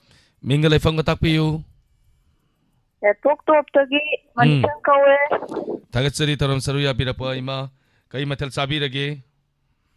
Ngasidi sa samthong jai. Asam bamsu sabire ngasidi. Lantok sari bataram entertainment program asida kayut pigani. Oh, ima isay matiyam tang sangake. Ima hujikse mayra sangda leibiriro yumda leibiriro. Oh, ay di yumda laiye kuji nang babase masa nuwaitena. Baba masa nuwaiti ado hujikti khara phabirabro dum. Oh, khara pare ado ay isay amta ketawun. Babai manakta sakpi doiro isay se. Babay manakta saktoini baba tahalaga nuwayandoy ni masway. Nungayan daw ni adu loirakpada ima na cha mati mu pabungi damakta saksarake mati ama hawiro isay taminasi. Hauragi ko. Matam amagi nungsiba nungsindaga aigi thamoina mawon khalai thainagi wari nungsinglai mawon khalai thainagi wari nungsinglai matam amagi nungsiba nungsindaga aigi thamoina ahanba nungsikari hauda nungsiba nungsiwa kalhitri aina pukung ilang ngay nakiba nungsiba kauge kalikaw amde kalaroy kalimangamde oh mawon kalai thainagi wari ningsinglai matam amagi nungsiba ningsingaga aigi thamoina ningsingaga aigi thamoina. Loire, thank you, Isha Olen. Thank you, Ima taram saruya birapa imagi isay. Punsigi haukraba wari kaya bu ningsinghanlaba isay ni imagi konzel dagi isay isay sakpiraktana taram masibu mapung phanbiba tagatsari pun romance song ni babagi isay masake baba na thauba hambarda baba na thauba hambarda mama na maningda naplaga nungsi wari sarakpa hai naba favor sanu tagatsari ma taram saruya birapa. Thank you. Kaba thank you taram saruya birapa taram masigi makatarakpa lokhatsage Purnima Sri Wainam Nauba Longzam Tagatsari taram saruya birapa. Thank you Susila Okram Tagatsari. Hai yam nungay tare taram se naina kamrambam Tagatsari taram saruya birapa. Sirom Ingobi Tagatsari sarwalen taptagi isay amata sakpiyo takpire ay soidel saksarake makatarakpada. Hello. Hello, good evening, sir. Good evening, taram nog siri mingalay from katakpiyo. Phone tong zaray ba ko yani? To ang likay dagi lai say phone biya mati. Lai sram lai phal devi kap jaya sar ole. Tagatsari idom sa kakaga ontong na kuira pon konjen tahalak paji ontong na nungsi gade ko kakaga idom sa kasi. Yeah. Ako'y kuya manungay jay sar ole nga tinadana ori sana jutu ki matinungay jay niya sa. Minga ay bikram ni na karimatel sabira gingasi. Sa ngasidi mayamda injang hangbada iromgi setting na to oibudo koi di mahanagi hongnabido kay yerum thong masai omelet. Yerumgi mungni ne. Yerumgi mungni ne Yam nungay sa kare do ko tawram saruya birapa ado ngasidi kari isay romance song say kari isay sakpirak to. Romance ki say amatang Manipur je sa kan latok charang ge sa. How to say. Hawjara ki ko sa. Chali mafang khuding ay na. Chali mafang khuding ay na. Lairami aigi thamoy daling dana. Lairami aigi thamoy daling dana. Kanabuno Kung nang buni ay bu Tajadragahangu Thamoy da aigi ꯅꯪꯁꯦ ꯑꯩꯒꯤ ꯀꯅꯥꯅꯣ ꯍꯥꯏꯅ ꯑꯩꯒꯤ ꯀꯅꯥꯅꯣ ꯍꯥꯏꯅ ꯆꯠꯂꯤ ꯆꯠꯂꯤ ꯃꯐꯝ ꯈꯨꯗꯤꯡ ꯑꯩꯅ ꯆꯠꯂꯤ ꯆꯠꯂꯤ ꯃꯐꯝ ꯈꯨꯗꯤꯡ ꯑꯩꯅ ꯅꯤꯡꯖꯕꯗꯤ ꯀꯨꯏꯔꯦ ꯍꯥꯏꯖꯕꯗꯤ ꯉꯝꯗꯦ ꯈꯪꯅ ꯈꯪꯅ ꯅꯪꯅ ꯈꯪꯕꯤꯗꯦ ꯅꯪꯅ ꯅꯤꯡꯖꯕꯗꯤ ꯉꯝꯖꯗꯦ ꯄꯤꯖꯈꯤꯕ ꯀꯨꯏꯔꯦ ꯑꯩꯒꯤꯅꯤ ꯊꯝꯖꯕ ꯑꯩꯒꯤ ꯑꯣꯏꯔꯝꯗꯔꯦ ꯑꯩꯒꯤ ꯑꯣꯏꯔꯝꯗꯔꯦ ꯀꯔꯤꯕꯨꯅꯣ ꯑꯩꯒꯤ ꯄꯨꯟꯁꯤ ꯑꯋꯣꯏꯕꯔꯣ ꯊꯥꯖꯗ꯭ꯔꯒ ꯍꯪꯉꯨ ꯊꯃꯣꯏꯗ ꯑꯩꯒꯤ ꯅꯪꯁꯦ ꯑꯩꯒꯤ ꯀꯅꯥꯅꯣ ꯍꯥꯏꯅ ꯑꯩꯒꯤ ꯀꯅꯥꯅꯣ ꯍꯥꯏꯅ ꯆꯠꯂꯤ ꯆꯠꯂꯤ ꯃꯐꯝ ꯈꯨꯗꯤꯡ ꯑꯩꯅ ꯆꯠꯂꯤ ꯆꯠꯂꯤ ꯃꯐꯝ ꯈꯨꯗꯤꯡ ꯑꯩꯅ ꯎꯕꯤꯔꯣ ꯑꯩꯕꯨ ꯃꯤꯠꯌꯦꯡꯒꯤ ꯋꯥꯡꯃꯗ ꯂꯩꯍꯤꯅ ꯊꯜꯂꯕ ꯂꯩꯀꯥꯗ ꯅꯪꯒꯤ ꯂꯩꯍꯤꯅ ꯊꯜꯂꯕ ꯂꯩꯀꯥꯗ ꯅꯪꯒꯤ ꯉꯝꯖꯔꯣꯏ ꯉꯝꯖꯔꯣꯏ ꯉꯝꯖꯔꯣꯏ ꯉꯝꯖꯔꯣꯏ ꯅꯪꯇꯅ ꯊꯜꯂꯦ ꯑꯩꯒꯤ ꯊꯃꯣꯏ ꯆꯠꯂꯤ ꯆꯠꯂꯤ ꯃꯐꯝ ꯈꯨꯗꯤꯡ ꯑꯩꯅ ꯆꯠꯂꯤ ꯆꯠꯂꯤ ꯃꯐꯝ ꯈꯨꯗꯤꯡ ꯑꯩꯅ Thank you ꯁꯥ ꯊꯥꯒꯠꯆꯔꯤ ꯀꯀꯥ ꯑꯃꯗꯤ ꯏꯗꯣꯝꯆꯥ ꯊꯦꯡꯛ ꯌꯨ ꯌꯥꯝ ꯅꯨꯡꯁꯤꯅꯅ ꯂꯩꯕ ꯑꯗꯨꯒ ꯃꯁꯤ ꯇꯝꯖꯅꯤꯡꯉꯥꯏꯅꯤ ꯏꯁꯩꯁꯦ ꯇꯝꯕ ꯃꯇꯝꯗ ꯍꯥꯏꯇꯥꯔꯦ ꯏꯁꯩꯁꯦ ꯁꯣꯏꯗꯅ ꯇꯝꯕꯤꯔꯝꯗꯧ ꯃꯥꯜꯂꯤ ꯀꯥ ꯃꯅꯨꯡꯗꯒ ꯇꯨꯃꯤꯟꯅ ꯇꯝꯕꯤꯕ꯭ꯔꯣ ꯏꯁꯩꯁꯤꯕꯨ ꯑꯣ ꯏꯁꯩꯁꯤ ꯁꯥꯔ ꯑꯩꯈꯣꯏꯅ ꯁꯨꯝ ꯀꯩꯅꯣ ꯇꯧꯔꯒ ꯎꯝ ꯁꯨꯝ ꯇ꯭ꯔꯥꯏꯁꯦ ꯑꯃꯨꯛ ꯁꯨꯝ ꯍꯣꯠꯅꯖꯔꯒ ꯑꯗꯨꯝ ꯔꯦꯗꯤꯑꯣꯗ ꯀꯩꯗ ꯎꯝ ꯁꯟꯇꯣꯛꯄ ꯊꯧꯔꯝꯁꯦ ꯇꯥꯔꯒ ꯑꯗꯨꯝ ꯀꯩꯅꯣ ꯈꯨꯠꯂꯣꯏꯖꯈꯤꯕ ꯍꯥꯏꯇꯥꯔꯦ ꯁꯥꯔ ꯊꯣꯏꯗꯣꯛꯄꯗꯤ ꯇꯝꯈꯤꯗꯦ ꯌꯥꯝ ꯐꯖꯅ ꯑꯗꯨꯝ ꯈꯨꯗꯣꯜ ꯇꯝꯕꯤꯔꯛꯈ꯭ꯔꯦ ꯑꯗꯣ ꯑꯩ ꯁꯥꯎꯅꯤꯡꯕ ꯑꯃ ꯂꯩꯔꯤ ꯂꯐꯣꯏꯅ ꯍꯥꯏꯔꯛꯀꯦ ꯁꯥꯎꯅꯤꯡꯕꯩ ꯃꯇꯥꯡꯗꯣ ꯀꯔꯤꯒꯤꯅꯣꯕ ꯏꯗꯣꯝꯆꯥꯅ ꯀꯀꯥꯅ ꯑꯩꯕꯨ ꯑꯆꯠꯄ ꯃꯐꯝ ꯈꯨꯗꯤꯡꯃꯛꯀꯤ ꯄꯨꯕꯤꯌꯨ ꯍꯥꯏꯔꯒ ꯌꯥꯔꯣꯏ ꯌꯥꯔꯣꯏꯅ ꯊꯩꯗꯅ ꯆꯦꯜꯂꯤꯗꯣ ꯀꯔꯤꯒꯤꯅꯣꯕ ꯃꯗꯨ ꯇꯧꯅꯨ ꯍꯣꯏ ꯃꯗꯨ ꯁꯥꯔ ꯇꯧꯅꯨꯀꯣ ꯑꯗꯨꯝ ꯃꯐꯝ ꯈꯨꯗꯤꯡ ꯑꯗꯨꯝ ꯄꯨꯕꯤꯔꯗꯕꯅꯤ ꯁꯥꯔ ꯄꯨꯔꯣ ꯅꯨꯡꯁꯤ ꯆꯥꯟꯅꯅ ꯂꯩꯌꯨ ꯑꯗꯨꯝ ꯄꯨꯟꯁꯤ ꯆꯠꯃꯤꯟꯅꯕꯒꯤ ꯅꯨꯡꯁꯥꯡꯅ ꯊꯥꯒꯠꯆꯔꯤ ꯊꯦꯡꯛ ꯌꯨ ꯇꯧꯔꯝ ꯁꯔꯨ ꯌꯥꯕꯤꯔꯛꯄ ꯃꯈꯥ ꯆꯠꯊꯖꯔꯛꯄ ꯃꯊꯪꯒꯤ ꯀꯣꯂꯔ ꯂꯧꯈꯠꯆꯒꯦ ꯊꯦꯡꯛ ꯌꯨ ꯃꯌꯥꯝ ꯉꯥꯏꯍꯥꯛ ꯄꯣꯊꯥꯁꯤ ꯉꯥꯏꯍꯥꯛ ꯅꯣꯛꯁꯤ ꯁꯨꯄ꯭रिꯌꯥ ꯋꯥꯡꯖꯝ ꯊꯥꯒꯠꯆꯔꯤ ꯄꯥꯕꯨꯡ ꯃꯙꯨꯆꯟꯗ꯭ꯔ ꯁꯔꯃ ꯑꯣꯂꯤꯅꯤ ꯂꯥꯛꯇꯦ ꯑꯣꯂꯤꯅꯤꯁꯦ इंटरटेनमेंट प्रोग्राम खतंग लाके इंटरटेनमेंट प्रोग्राम है कनाना ngami yengnasi hariba thoram Saturday thangse kudingi lantoksariba thoram aduda soidana laksage olini nungtigi olini sum salai base ai olini on thoroki daudi male aduna adu maramakta dum yaujara ke dum olini su ko aduga kaigino har kanda olini sum salai base mina sum taning hak tabasu yai ai su saning de kaigino har kanda ai nupana nupi conscience saba mina yeningam da basu yai taningam da basu yai tawadu ima ibena nungaini duga pothajani hairaba aduide ina mina yeningdra so dum sarakani kai ima iben sing nungaira loire igide adugide ai gonda mingset ai baleite ama ai baleite ima ibel sing na momon noksabaduni aina hona jarakadoise makha chata jarapa mathangi caller sidi hai gumdana olini nongtong okthoke hal isegi bima isegi bimao Hello. IBM mana lamdre sidi daw yam ya ye romance tawge ngoji o mingania laifanga hairo Ano na, ay tawal lady, tawal ka sa pagdagi. Yung buhin ko siya. o nie loudspeaker thari dung atam mutatlu Buhin ko eh. mingania boy hairo Buhin. o sa bogien Oh, kari mathel sabiragi ngasi siya, samthong kay isana thong siya.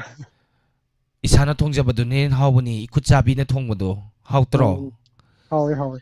ado wari sanariba mi se kanano khangbibro Kansiya siya, kano di, buhin siya samthong. bokelo olendagine olini onthokiba olini Oh, oh. ado kayut pidoino Ayna, ngasi yam nung ito, bahita na nahan, kuidab na yung try to siya, kasi ngasi pangmisa to, isang Italian, hindi, ꯂꯩꯖꯗꯦꯗꯣ ꯏꯁꯩꯒꯨꯝꯕ ꯁꯨꯝ ꯄꯥꯝꯖꯕ ꯈꯣꯠꯄ ꯑꯗꯨꯒꯤ ꯁꯨꯝ ꯇꯧꯖꯔꯛꯄꯗ ꯃꯌꯥꯝꯅꯁꯨ ꯁꯛꯄꯤꯕ ꯏꯁꯩꯗꯣ ꯑꯩꯅ ꯑꯗꯨꯝ ꯀꯩꯅꯣꯒꯤ ꯇꯥꯖꯕ ꯏꯟꯇꯔꯅꯦꯠꯇꯒꯤ ꯀꯩꯅꯣꯁꯦ ꯑꯗꯨ ꯁꯨꯝ ꯉꯁꯤꯁꯦ ꯀꯩꯕꯨ ꯍꯥꯏꯗꯣꯏꯅꯣ ꯈꯪꯗꯦ ꯌꯥꯝ ꯍꯔꯥꯎꯖꯕ ꯑꯃ ꯐꯪꯕ ꯍꯥꯏꯇꯥꯔꯦ ꯌꯥꯝ ꯅꯨꯡꯉꯥꯏꯖꯩ ꯑꯣꯖꯥꯅꯁꯨ ꯊꯧꯔꯝ ꯁꯔꯨꯛ ꯌꯥꯕꯤꯔꯛꯇꯅ ꯊꯧꯔꯝ ꯑꯁꯤꯕꯨ ꯃꯄꯨꯡ ꯐꯥꯍꯟꯕꯤꯔꯛꯄ ꯑꯣꯖꯥꯒꯤ ꯎꯠꯄꯤꯔꯁꯤ ꯀꯩꯅꯣ ꯏꯁꯩ ꯑꯣꯏꯅ ꯃꯆꯥ ꯑꯃꯇꯪ ꯁꯨꯝ ꯏꯁꯥꯒꯤ ꯍꯩꯖꯕꯗꯣꯀꯣ ꯍꯧꯕꯤꯔꯁꯤ ꯑꯣꯖꯥ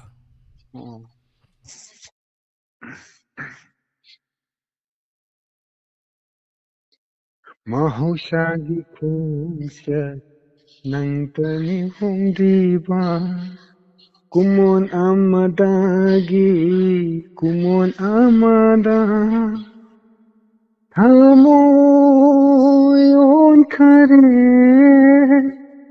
thamoyon khare sanabi mandi minambiram laga minamba haitraba thamoibu sakhi oi haurani waksingi ulen sakhi oi haurani waksingi ulen ngairami matabu aigi punsisina nungsi torbanda idum famladuna nungsi torbanda idum famladuna mahaushagi minokto nolakhidara sakhi oi horani waksingi ulen ꯌꯥꯖꯔꯒꯦ ꯁꯥꯔ ꯁꯤꯒ ꯇꯛ ꯁꯛꯆꯔꯒ thank you ꯑꯣꯖꯥ ꯈꯣꯟꯖꯦꯜ ꯌꯥꯝ ꯐꯖꯩ ꯏꯁꯩꯁꯨ ꯌꯥꯝ ꯐꯖꯕ ꯏꯁꯩꯅꯤ ꯑꯣꯖꯥꯒꯤ ꯈꯣꯟꯖꯦꯜꯗꯒꯤ ꯏꯁꯩ ꯑꯁꯤ ꯁꯛꯄꯤꯔꯛꯇꯅ ꯊꯧꯔꯝ ꯑꯁꯤꯕꯨ ꯃꯄꯨꯡ ꯐꯥꯍꯟꯕꯤꯔꯝꯕ ꯊꯥꯒꯠꯆꯔꯤ ꯑꯣꯖꯥ ꯃꯇꯨꯡ ꯇꯥꯔꯛꯄꯗꯁꯨ ꯁꯣꯏꯗꯅ ꯊꯧꯔꯝ ꯁꯔꯨꯛ ꯌꯥꯕꯤꯌꯨ ꯊꯥꯒꯠꯆꯔꯤ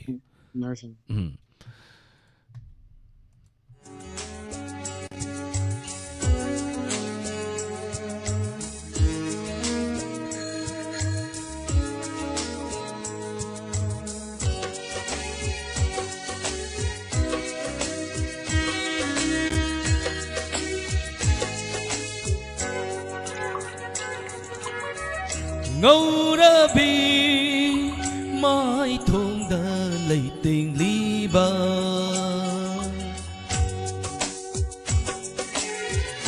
ngꯧꯔꯕꯤ ꯃꯥꯏ ꯊꯣꯡꯗ ꯂꯩꯇꯦꯡꯂꯤꯕ ꯅꯨꯡꯁꯤꯕꯤ ꯅꯪꯒꯤ ꯂꯥꯏꯕꯛꯀꯤ ꯕꯤꯟꯗꯤꯅ ꯅꯨꯡꯁꯤꯕꯤ ꯅꯪꯒꯤ ꯂꯥꯏꯕꯛꯀꯤ ꯕꯤꯟꯗꯤꯅ ꯊꯛꯇꯣꯔꯛꯄ ꯂꯪꯂꯥ ꯃꯉꯥꯜꯗ ꯀꯉꯥꯎꯅꯍꯜꯂꯦ ꯄꯥꯈꯪ ꯑꯩꯒꯤ ꯄꯥꯈꯪ ꯃꯤꯁꯅ ꯄꯥꯈꯪꯒꯤ ꯃꯤꯁꯅ ngꯧꯔꯕꯤ ꯃꯥꯏ ꯊꯣꯡꯗ ꯂꯩꯇꯦꯡꯂꯤꯕ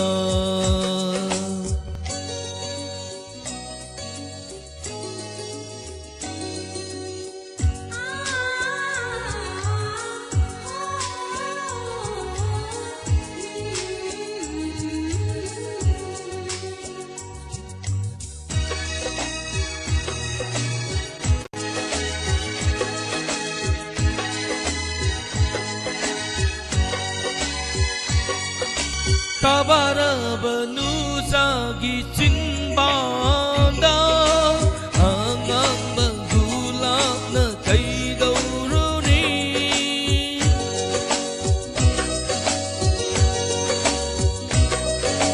tabaraba nuzagi chinbanda angamba gulapna kaidauruni no petona khajitang linglakpa kalakpada langoi sanre no petona khajitang linglakpa kalakpada langoi sanre ngꯧrabi mai thong da lei tình đi ba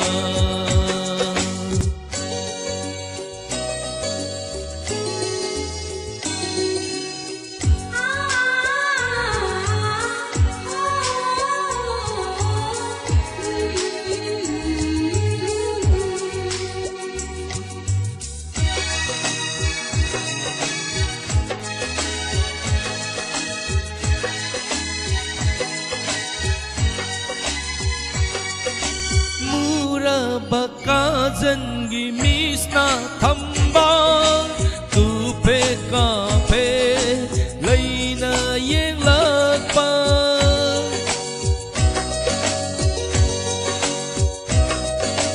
mura baka zangi misna thamba tu pe ka pe leina yeng lakpa ole thamoi Bukhi tuna hena dum hap lag le nung si mai sa pa thang thamoi Bukhi tuna hena dum hap lag le nung si mai sa ngâu ra bi mai thong da lei tình đi ba sibi nangi lai baki bindina nung sibi nangi lai baki bindina thatorak pa lang la mangalda kangau na halle pa thang aigi pa thang misna pa thang gi misna ngaudabi mai thong da lei tình đi ba mai thong da lei tình đi ba mai thong da lei tình đi ba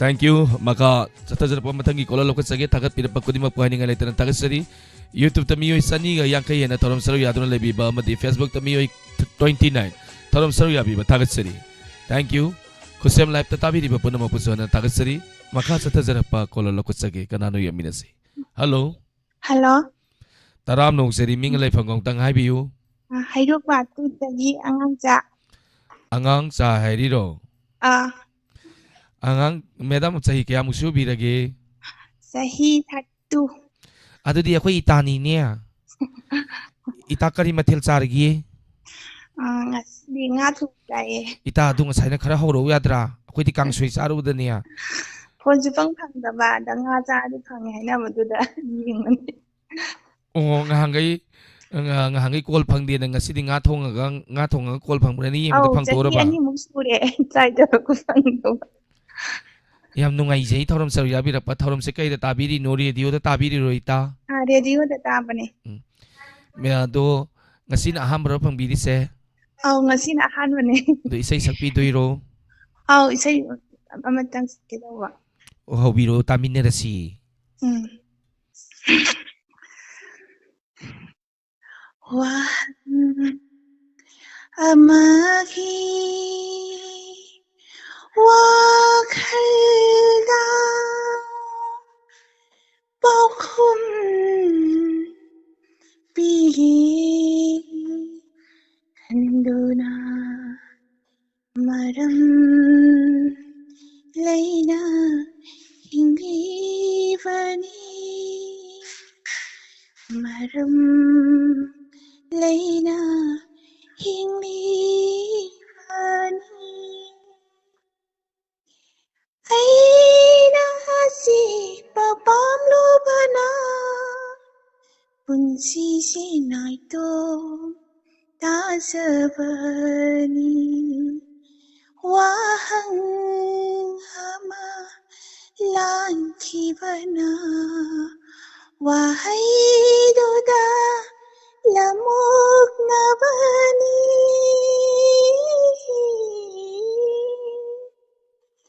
와한 아마기 와칼가 빠우쿰 비기 간두나 마름 레이나 잉리바니 마름 레이나 잉리바니 와한 키위 빠우쿰다 농아이바나 타도키야와 바부 아룬 바탐 자다바 타모이보 따따나이라 지비리 따따나이라 지비리 와한 키비 와쿰다 농아이바나 타도키야와 바부 लोइजरागे sir Hana isai ke tambira pro madam. Hana madam tabira bo. Oh, tare. Hana isai ke tambira pro. Tamdeda. Yang pasal kudul tambira kere madam ki konsen yang nafasai. Itu live set terlebih video ba maya pun mana suthaga pirai. Matung tarak patorong ke ada sesuai dengan seru ya biru. Khangbaw ra ti mathang de dum khangbaw jage. Oiro itao mathang da su call tauram seru ya biru ko itao. Pare kang hida good night. Matangi caller kudo unsam na lokot sage ning TV. Nung samay ang lambam muki tagat sari taram seru ya birapa. Live sa sesyon mo pa batakaw eh. Pazar ke Devadas RK Tagasari Torong Bram Rajiv Se Sana Sirom Robin Tagasari Torong Sarya Birapa KY Manglimba Laisram Suni Tagasari Laurimba Victoria Tagasari. Thank you Madhusandra Sharma Ribam Tagasari Torong Sarya Birapa Kaka Thangzam Manjana Tagasari Kontauzam Pakpi Tagasari Torong Sarya Birapa Daina Kwai Boniam Supriya Khanglimam Hono Zaman Mayang Lambam Ruhini Tagasari Kaba Tagasari Torong Sarya Birapa. Facebook Live telebiriba Momon Laishram Tagasari Torong Sarya Birapa Ibom sa Takelambam Angom Matsa Tagasari Torong Sarya Birapa Yabirapa Naina Tagasari Torong Sarya Birapa. Maka sa tazarapa matangi kola da kudong saba pisage. Hello. Minga Laipam gania untang hairo. Kongjang dagni memtone. Tagasari Torong Sarya Birapa mga kalimatal sabi lagi. O kang hau chai ngasidi. Imauji sa kaday way da laibiri no may rasang da laibiri ro yum da laibiri ro. Ngasidi ako'y tade. Yum da lai. Yum doy na laibiri. Ima isay sala kato siya imong duda miyoy kaya amok tumbiri ge. Ako'y ima siya ahom tumme. Matung da din sa main tau si mayam ko. Isay sa kado ba walay na ba. Kara hau na atapay sayo di fay ko. Kara lang ba example loy na tangzing lagi lay mang dagong basak kado boy ra ba imong dagi. Lasing nga na yan biyo imong jing da lay riba sing do na traga di ahing sila isay saksalak pa. Karino tawri si bu na traga na yumdang na basing karino si imong ji tawri si so hay na tare. Yumdang na ba wala sing yela si. Pajuk manung da salak. Sa uma do ne pay. How we say? Aurage. Singa chati ingelai inadana ken kiba aina ken dedo malang bala humbada ken bani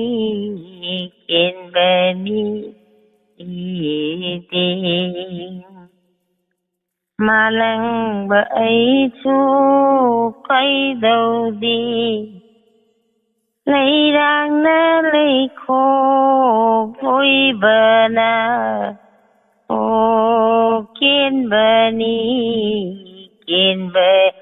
ꯅꯤꯕꯤ ꯑꯩꯔꯥꯡ ꯍꯣꯏꯅꯤꯗ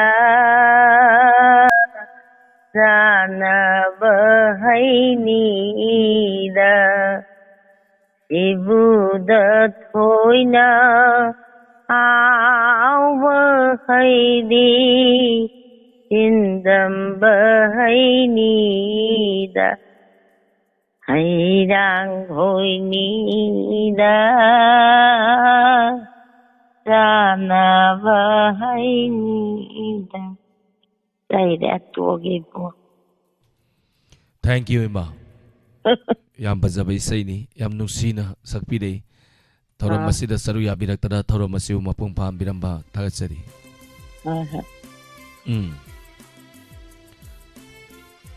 Susila okram thagatsari thoram saru yabirappa lamsa semu ngatang lepsage santibla laisram thagatsari thoram saru yabirappa. Ima ibemhal thagatsari thoram saru yabirappa. Thank you.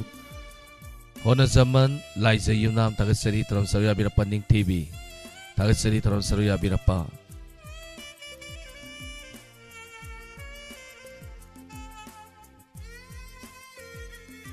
Hello.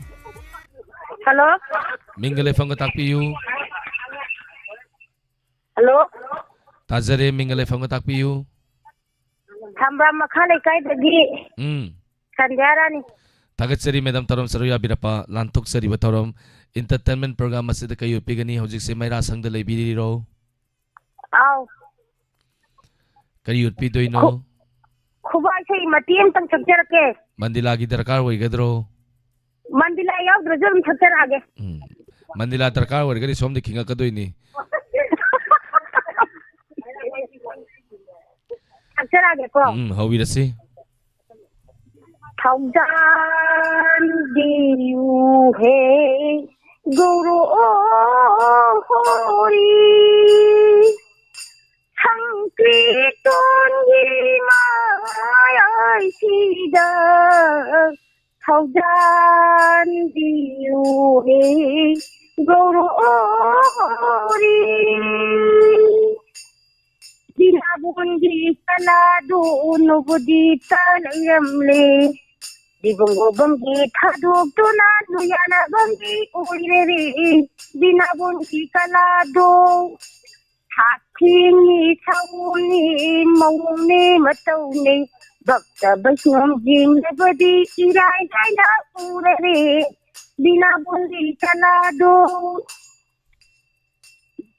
rote the jole jabe he kotha Dosto agure sang itu ma iha bore rothe chaka ye kis diya bande kande o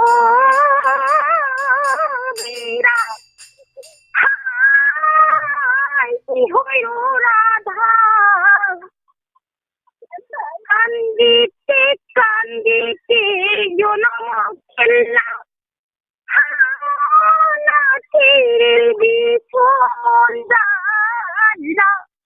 Kandite yonama kella kothe the jale jabe kotha dosto agure itu ma Thayam thang sakon male thanjan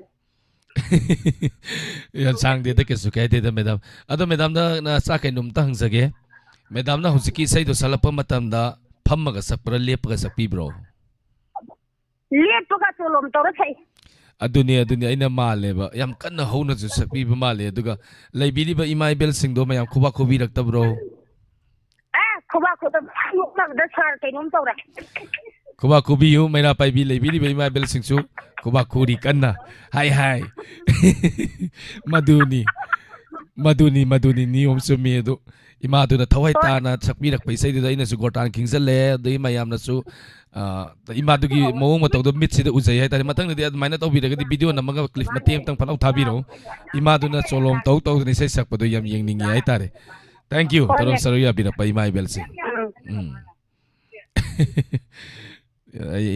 ꯃꯌꯥꯝ ꯁꯨꯝ ꯃꯤꯠꯇ ꯁꯨꯝ ꯎꯁꯟꯕꯤꯌꯨꯅꯦ ꯏꯃꯥꯗꯨꯅ ꯇꯧꯔꯝꯗꯧꯕ ꯐꯤꯕꯝꯗ ꯍꯧꯖꯤꯛꯀꯤ ꯏꯁꯩꯗꯣ ꯁꯛꯂꯛꯑꯀꯥꯟꯗ ꯏꯃꯥꯅ ꯆꯣꯡꯗꯅ ꯁꯛꯂꯝꯗꯧꯗꯣ ꯍꯥꯏ ꯊꯥꯒꯠꯆꯔꯤ ꯀꯩꯁꯥꯝ ꯄꯨꯁꯄꯥꯔꯥꯅꯤ ꯊꯥꯒꯠꯆꯔꯤ ꯇꯔꯝ ꯁꯔꯨ ꯌꯥꯕꯤꯔꯛꯄ ꯂꯥꯏꯖ ꯌꯨꯝꯅꯥꯝ ꯒꯥꯏꯗꯣꯂꯨ ꯄꯥꯝꯃꯩ ꯊꯥꯒꯠꯆꯔꯤ ꯅꯥꯎꯟꯁꯤꯡ ꯊꯥꯒꯠꯆꯔꯤ ꯇꯔꯝ ꯁꯔꯨ ꯌꯥꯕꯤꯔꯛꯄ ꯃꯈꯥ ꯆꯠꯊꯖꯔꯛꯄ ꯃꯊꯪꯒꯤ ꯀꯣꯂꯔꯗ ꯈꯨꯗꯣꯡꯆꯥꯕ ꯄꯤꯖꯔꯤ ꯍꯜꯂꯣ ꯍꯣꯏ ꯌꯥꯝ ꯋꯥꯅ ꯆꯪꯉꯛꯏꯅꯤ ꯍꯜꯂꯣꯒ ꯍꯥꯏꯔꯛꯈꯤꯅꯨ ꯌꯥꯝ ꯋꯥꯅ ꯆꯪꯉꯛꯏꯔꯣ ꯌꯥꯝ ꯋꯥꯅ ꯆꯪꯉꯛꯏꯅꯤ ꯂꯤꯁꯜꯂꯛꯏꯅꯤꯀꯣ ꯆꯪꯉꯛꯄꯒ ꯍꯜꯂꯣ ꯀꯥꯏꯅꯔꯕ ꯐꯝꯈꯤꯗꯣꯔꯤꯕꯅꯤ ꯂꯥꯜꯂꯤꯁꯤ ꯑꯩ ꯑꯣꯏꯔꯝꯕꯅꯤ ꯏꯃꯥ ꯑꯗꯨꯒꯤ ꯀꯩ ꯃꯊꯦꯜ ꯆꯥꯔꯒꯦ ꯑꯣ ꯉꯁꯤꯗꯤꯅꯦ ꯎꯝ ꯈꯔ ꯈꯨꯟꯕꯤꯗꯣ ꯎꯝ ꯏꯔꯣꯟꯕ ꯆꯥꯔꯦ ꯎꯝ ꯑꯗꯨ ꯏꯃꯥꯒꯤ ꯉꯁꯤꯒꯤ ꯁꯤꯟꯊꯥ ꯍꯥꯏꯕ ꯇꯥꯔꯦ ꯁꯤꯟꯊꯥ ꯂꯣꯏꯕꯤꯔꯕ꯭ꯔꯣ ꯏꯃꯥꯒꯤ ꯑꯣ ꯂꯣꯏꯔꯦ ꯉꯁꯤ ꯃꯇꯝꯗ ꯀꯥꯟꯊꯒꯦꯅ ꯆꯪꯉꯛꯄ ꯂꯤꯁꯟꯕꯗ ꯌꯥꯝ ꯋꯥꯅ ꯂꯤꯁꯜꯂꯛꯑꯀꯥꯟꯗ ꯆꯠꯂꯣ ꯀꯥꯏꯅ ꯑꯃꯨꯛꯁꯨ ꯍꯥꯏꯔꯛꯄꯗꯨꯗꯅꯦ ꯑꯩꯒꯤ ꯕꯤꯠꯁꯦ ꯇꯦꯛꯈ꯭ꯔꯦ ꯄꯣꯊꯥꯕꯤꯅꯕ ꯏꯁꯩ ꯍꯧꯕꯤꯔꯁꯤ ꯏꯃꯥꯒꯤ ꯇꯥꯃꯤꯟꯅꯔꯁꯤ ꯍꯧꯔꯛꯑꯒꯦ ꯃꯣꯂꯥꯡꯈꯥꯗ ꯂꯣꯠꯇꯨꯅ ꯊꯝꯕꯤ ꯍꯣ ꯅꯨꯔꯥꯏ ꯅꯥꯄꯗ ꯊꯦꯜꯂꯝꯕ ꯅꯥꯆꯣꯝ ꯅꯨꯡꯁꯤ ꯀꯅꯥꯒꯤ ꯈꯨꯗꯣꯅꯣ ꯅꯨꯡꯁꯤ ꯀꯅꯥꯒꯤ ꯈꯨꯗꯣꯅꯣ ꯃꯣꯂꯥꯡꯈꯥꯗ ꯂꯣꯠꯇꯨꯅ ꯊꯝꯕꯤꯕꯤ ꯂꯩꯔꯥꯡꯅ ꯂꯩꯃꯟ ꯆꯟꯗꯨꯅ ꯃꯥꯡꯕꯗ ꯂꯩꯔꯥꯡꯅ ꯂꯩꯃꯟ ꯆꯟꯗꯨꯅ ꯃꯥꯡꯕꯗ ꯃꯤꯉꯣꯟꯒꯤ ꯃꯤꯂꯨꯗ ꯄꯤꯔꯥꯡ ꯁꯤꯍꯧꯕ ꯃꯤꯉꯣꯟꯒꯤ ꯃꯤꯂꯨꯗ ꯄꯤꯔꯥꯡ 이호바 ꯅꯨꯡꯁꯤ ꯀꯅꯥꯒꯤ ꯃꯔꯥꯅꯣꯅꯦ ꯅꯨꯡꯁꯤ ꯀꯅꯥꯒꯤ ꯃꯔꯥꯅꯣ ꯃꯣꯂꯥꯡꯈꯥꯗ ꯂꯣꯠꯇꯨꯅ ꯊꯝꯕꯤꯕꯤ ꯅꯨꯔꯥꯏ ꯅꯥꯄꯗ ꯊꯦꯜꯂꯝꯕ ꯅꯥꯆꯣꯝ ꯅꯨꯡꯁꯤ ꯀꯅꯥꯒꯤ ꯈꯨꯗꯣꯅꯣ 아무 까나기 구도노 맘두나 레이저비 마이란비 나부 까리기 망한 비비루리바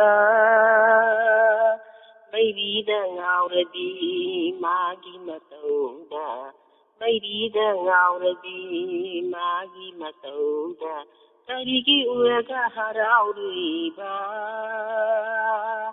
ꯃꯣꯂꯥꯡꯈꯥꯗ ꯂꯣꯠꯇꯨꯅ ꯊꯝꯕꯤꯕꯤ ꯅꯨꯔꯥꯏ ꯅꯥꯞꯄꯗ ꯊꯦꯜꯂꯝꯕ ꯅꯥꯆꯣꯝ ꯅꯨꯡꯁꯤ ꯀꯅꯥꯒꯤ ꯈꯨꯗꯣꯅꯣ 아무 까나기 구도노 ꯂꯣꯏꯁꯜꯂꯒꯦ ꯊꯥꯒꯠꯆꯔꯤ ꯏꯁꯩ ꯌꯥꯝ ꯐꯖꯕ ꯏꯁꯩꯅꯤ ꯊꯦꯡꯛ ꯌꯨ ꯏꯁꯩ ꯌꯥꯝ ꯐꯖꯕ ꯑꯃ ꯈꯨꯗꯣꯜ ꯇꯝꯕꯤꯔꯦ ꯏꯃꯥ ꯋꯥꯈꯜ ꯅꯨꯡꯉꯥꯏꯅ ꯄꯣꯊꯥꯕꯤꯌꯨ ꯐꯃꯨꯡꯗ ꯊꯧꯔꯝ ꯇꯥꯅ ꯊꯥꯒꯠꯆꯔꯤ ꯊꯧꯔꯝ ꯁꯔꯨꯛ ꯌꯥꯕꯤꯔꯛꯄ ꯍꯣꯏ ꯃꯊꯪ ꯀꯣꯟꯅ ꯑꯗꯨꯝ NG Sumila Tagasari Wangthoibi Sarangthem program se yaubase kuireda call tawrasu phangdabasida bitse khangan khankre ado program ni nungairi hana dauna na takpire madam ningan nagumsi sahi ani gi matungda phangpasu yawi call hoji call mamang dai tare sahi ani mu phari call tawjarapa phangdena call torpi niyom se khara lei maduda soidana try tawbiyu soidana phangani hello good evening sir good evening taram noksari mingalai phangga takpiyu Hai tawjarese Thawal Phaudian Keramidiki Bidyani Thank you taram saru yabirappa kari mathal sabirage Sidi no mangka mapaga hawai thaka aluga kangau matorama irol madudum sabe yaba mathel niko madugi no mangka gi do aina ngang wi ngai da khoi mana ka ngong ro putor putor kari no khaba pose ke do wi putor sar ga dai yengu no pisaki hainagi hai tare ado hojikse yumda lebiriro maira sangda lebiriro Kari yumda lei kari lanthok pigani Sai semda sakya ke to lok thung mai khonjen di khara boken change tawre lok thung ga isai sakpase short tat ke tawbuni sa ang tang yeng biu ai di sigi taw yengan Acha hobi da se Hataningon uibina kuina Kungi chaira balakpada Nabung sakladuna kungi pijon timbalak diba. Aina karam harauna laure sige. Aina karam harauna laure sige. Lekay dahiyo saraduna masuk kazagi nungsibi. Makan matien gilay sabi. Koi sindina pasantalila sana bamu lungai balaite lamgi shadu chengjang mana jiron tuduna pukiba lamgi shadu chengjang mana jiron tuduna pukiba Aron berpihak cinta jabanatana Nusama sumlangi Ay kita moy di kapore Aron berpihak cinta jabanatana Nusama sumlangi Ay kita moy di kapore Kata ningon ko'y pinakoy na Kung kita'y malakpada Nabubusat na duna kung ipiyon timbalak diba Ay nakaramharang na laura sige Ay nakaramharang na laura sige Pakang may sa uringay Nanggi sa tekayada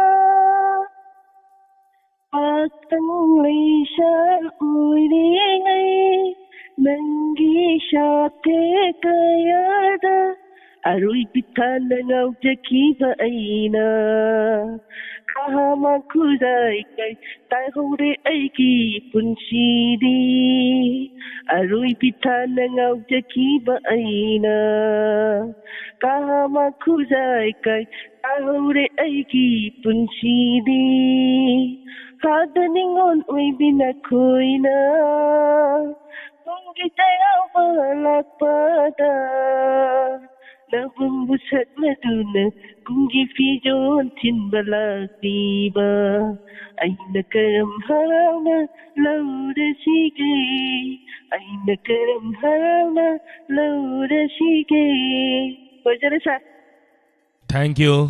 Tagat Tarom saru yabirapa isay yam bajana kudol tambira kare monda nungai na yam sakpire. Thank you. Thank you, sir.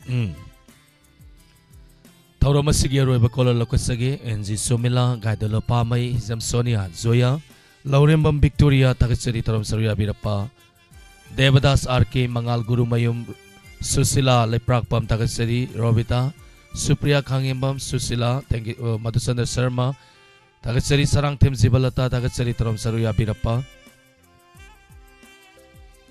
Ima ibem hal tagat mayang lamba muki nom sa tagat tarom saru yabirapa Thank you ma'am Renu Toizam tagat tarom saru yabirapa Tarom masigi aroi bakola lokat sage aroi badal kari isay sakloge dumayam na sa tay biro arang masalo di hay arang masi yam ngre ihana na sa ihana na arang isay kalapo isay do saksarake padre aroi bakola ni lokat sage hello Hello, Mingale phone katapiyo. ngomong ba kita larong kita. Tagat Madam tarom saru yabirapa. Ngasigi tarom masigi aroi bakola ni. Kari matal sabi lagi. Kubi thong. Madam ngasigi aroi bakola suwe bire kari urpi doino.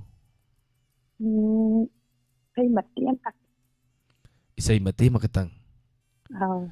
Mati hobi si.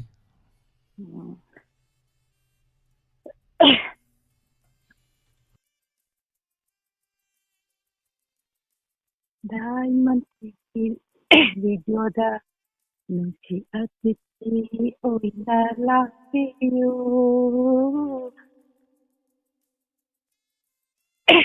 Sofiadre Tuk mingi warung suta bapangbani Tuk mingi warung suta bapangbani Jagoy sabi oleni Isay sa palapoy Jagoy saba oleni isay sakpalak. Hello. Takre. Say kudong sabang tang pizza gi daw ya ba kanano ang pangjarasani. Hello. Hello. Hello. Tadzari mingale fang atakpiyo. Isang kunong lasam bilasini ne. Tagat sari tarom saruya birapwa sekolah matat ki bedu daw yam yai. Oh. Kay matel sabi lagi.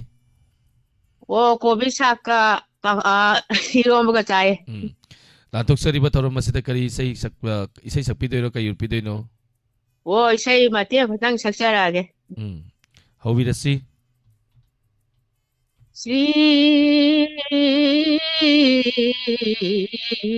Vrindavan ki manungda sinduna layva Sri Radha Govinda ji Navadi Sandra ki manungda layva Sri Radha Govinda ji Bhakta Vaishno Sina ngang nay số nay amatani Vrindavan duga unobodisiga Aminta hong bani Khenada bani Vrindavan duga unobodisiga Vrindavan duga unobodisiga Umaminta hong bani Khenada bani Vrindavan duga unobodisiga Umanay manay Khenada bani Vrindavan duga unobodisiga Brajada Sanava Ulila Kayado Bhakta Garoina Gaurana Sanaido Manai Khenada bani Vrindavan duga unobodisiga Vrindavan duga unobodisiga Rajada Sanava Lila Kayado Bhakta Garoina Gaurana Sadido Manai Khenada bani Vrindavan duga unobodisiga Loizaragay mo Say mo Yang bajana sakpirakre ma. Thank you. Tarom saruya biraktana tarom masibu mapungpa. Nada yaktana nungaya panalayo ko. Laizagi ma singi board agi ma singbusun nada yaktana laybiu. Oh. Tagat sari tarom saruya birakpa. Thank you. Tagat sari sabot su tagat sari.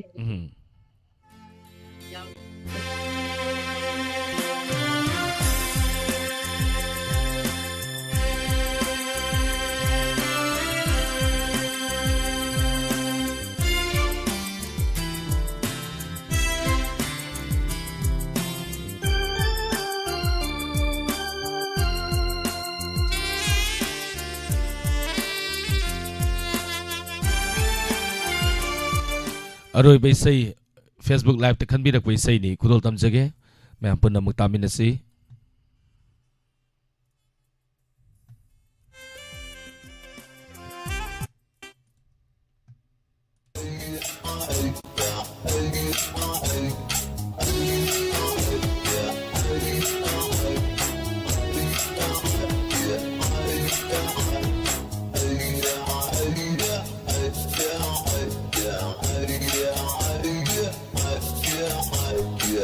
Tanong may paiduna ning tamba tali basa wakat ni pam ning tamba tali basa ngay haktang le pasibu kam dawi ha ngay haktang le pasibu kam dawi ha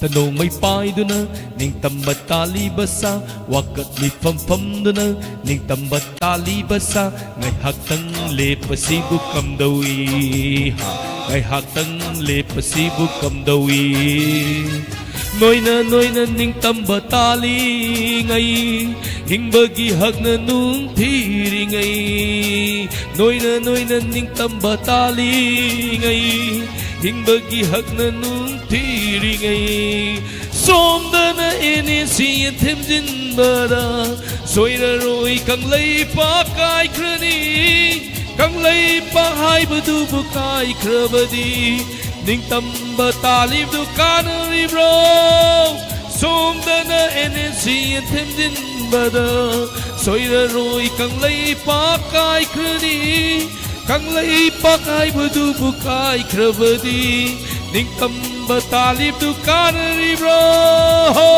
District mari kak ning tamba pamjade Santi giwari sabiro sanabiro District mari kak ning tamba pamjade Santi giwari sabiro sanabiro Ning tamba tandagi mahutta Nagaland di manoy na tawbiro Ay duna ning tamba tali basa wakat ni pam duna ning tamba tali basa ngay haktang le pasibu kam dawi ha ngay haktang le pasibu kam dawi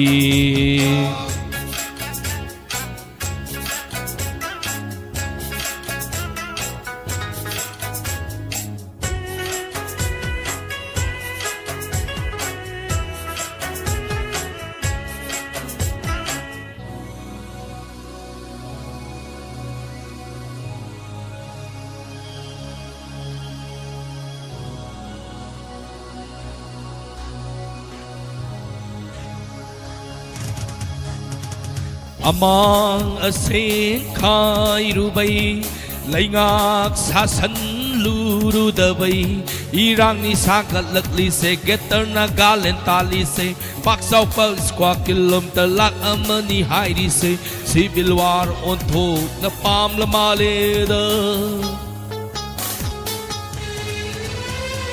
Amang asing kairubai Laingak sasan lurudabay Irang ni sagat lakli se Getar na galen tali se Paksaw pag squawk kilometer lak amani hairi se Civil war on thok na pam lamaleda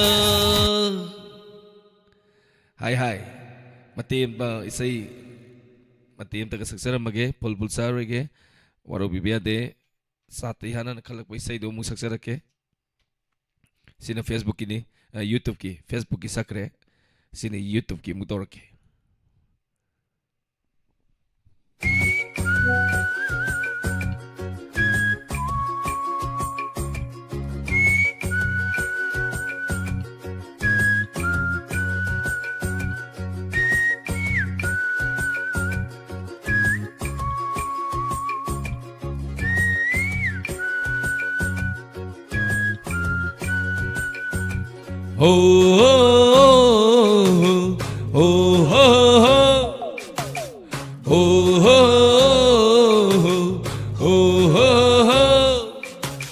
Fazban nupi khalingai yumban phabi thiringai rasilai bi yinglingai puksen tapi ngai ringai ho fazban nupi khalingai yumban phabi thiringai rasilai bi yinglingai puksen tapi ngai ringai ho sirai di atia yauramle ho ho ho mai ta badamappa khandare ho sirai di atia yauramle ha ha ha mai ta badamappa khandare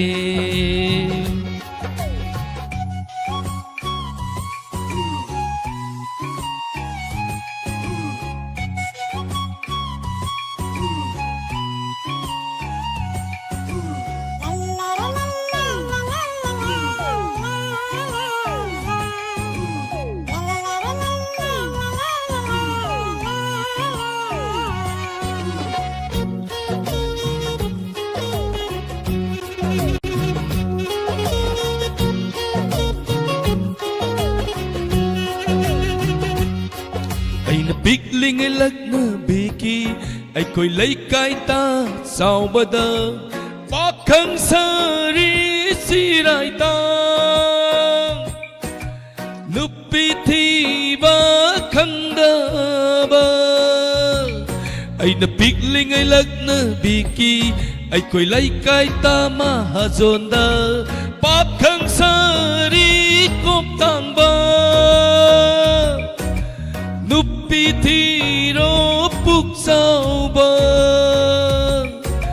ꯉꯁꯤꯅ ꯑꯩꯉꯣꯟꯗ ꯂꯛꯅꯕꯤꯔꯔꯦ ꯗꯥꯎꯂꯦꯟ ꯆꯤꯔꯥꯏꯇ ꯄꯨꯛ ꯆꯥꯎꯕ ꯉꯁꯤꯅ ꯑꯩꯉꯣꯟꯗ ꯄꯤꯔꯤ ꯃꯤꯡꯊꯣꯟ ꯃꯤꯡꯁꯦꯟ ꯌꯦꯡꯂꯨ ꯈꯨꯗꯤꯡ ꯂꯩꯐꯝ ꯈꯪꯗꯔꯦ ꯑꯣ ꯆꯤꯔꯥꯏꯗꯤ ꯑꯇꯤꯌꯥ ꯌꯧꯔꯛꯂꯦ ꯍꯣ ꯍꯣ ꯍꯣ ꯃꯥꯏ ꯇꯥꯕꯗ ꯃꯄꯥ ꯈꯪꯗꯔꯦ ꯑꯣ ꯆꯤꯔꯥꯏꯗꯤ ꯑꯇꯤꯌా ꯌꯧꯔꯝꯂꯦ ꯍꯣ ꯍꯣ ꯍꯣ ꯃꯥꯏ ꯇꯥꯕꯗ ꯃꯄꯥ ꯈꯪꯗꯔꯦ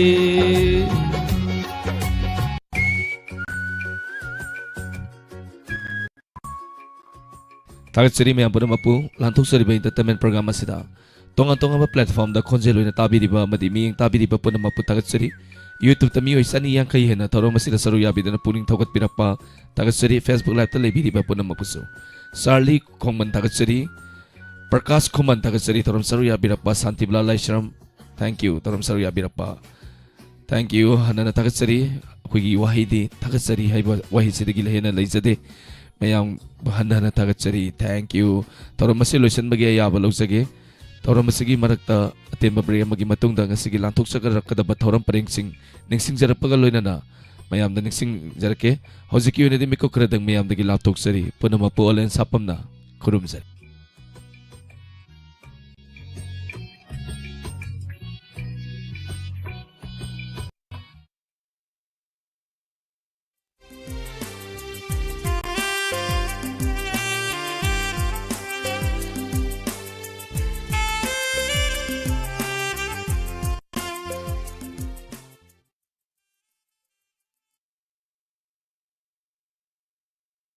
Computer and Electronics, recognized by SCVT Government of Manipur, Uripok Toramam Lekai, near Flyover Bridge. Media Computer and Electronics ta Mahuk Shagumna, Computer ki classes sing Hausergani. Course sing the Office Automation CCC 2 months, Spoken English 2 months, Tele with Accounting 2 months, Certificate course on Computer Application CCCA 6 months, DTP Desktop Publishing 4 months, Multimedia and Videography 2 to 4 months, DCA Diploma in Computer Application COPA Computer Operator and Programming Assistant 1 year.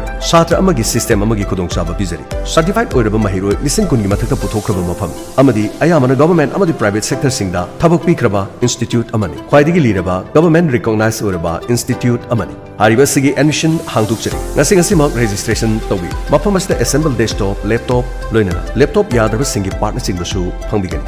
Akopa marol gidama call tawbiyo 961251085 loinana 8132092415. Media Computers and Electronics recognized by SCVT Government of Manipur.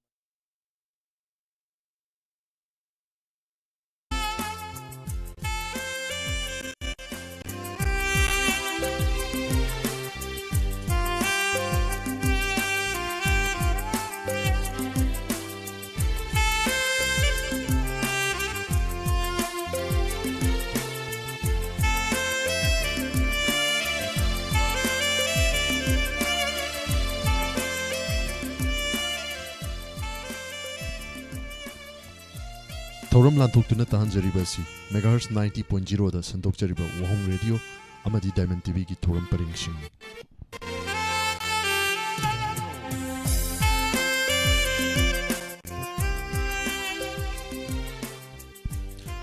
ꯍꯧꯖꯤꯛ ꯇꯥꯕꯤꯈ꯭ꯔꯦ entertainment programme ꯊꯧꯔꯝꯒꯤ ꯃꯈꯥ ꯆꯠꯊꯖꯔꯛꯄ ꯑꯣꯏꯅ ꯂꯥꯟꯊꯣꯛꯆꯒꯅꯤ ꯏꯁꯩ ꯂꯤꯂꯥ E ꯇꯩꯔꯕ ꯄ꯭ꯔꯤꯊꯤꯕꯤ꯫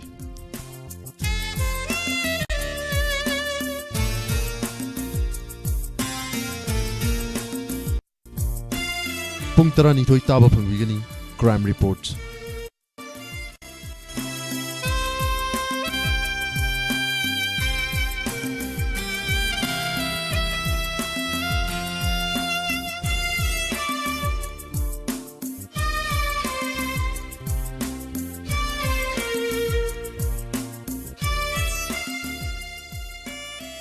Pung Taraga ni Twin Makai, Tawa Pambigani, Inspector Tayagi, Anowa episode. Ketugigi, Ahum Subatangka.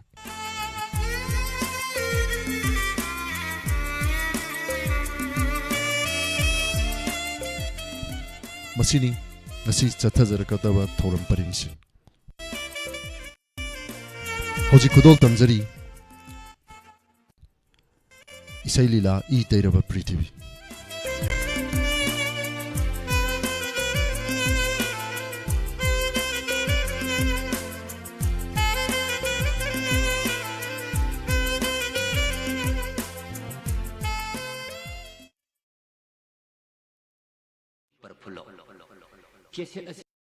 Haying mo na pa, dinalay na sandok trinidad, sino na bidak sa'yo? Tao, matam masigi sabi sanok siya. Punsibo pagi wa na nung sige maten sabada, elopedagi tablet pang cha no, nasa pugam tungani. I am sorry. Ay na sawbrigi at sumangag na haidokre. Kabar haiba si, ay ngon na tina hayram masu kanam da padan hayram bayay. Ay ngon da natan na sida su ama hayre ni. Mama ton bina siya narakpa sanaw hatam mapaton. Mangle ta nagkanglaypak na tong syakret taroy. Masya mga layrabi matawlay bina mayumpan jadri ba pakang parang jaybo. Kahino na taurisibo, kabar si pabayaba marulam ta idre na taurisibo. Iditaren kalam sinakari hayri ba. Yaw siyanggi isay nung may. Hangoy gi kujing yung napay. Yung gi kujing hangoy napay. Hori hori pola lai hori. Masigi mayaga sidi. Ay koy na angangoy ngay da tay na halaman sing na tabal isay halaga siyong budo kangning sa nga ine.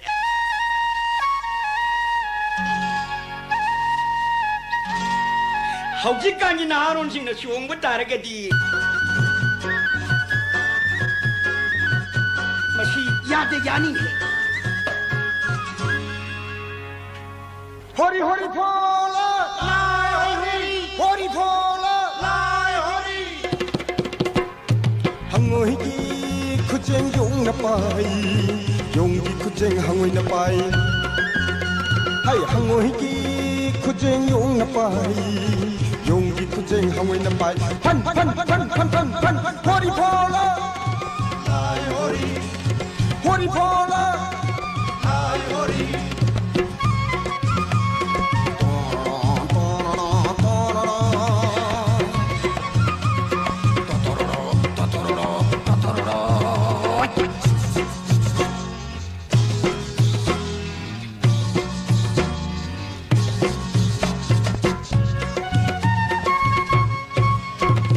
Kaning kaning lenga pawar praja higokho.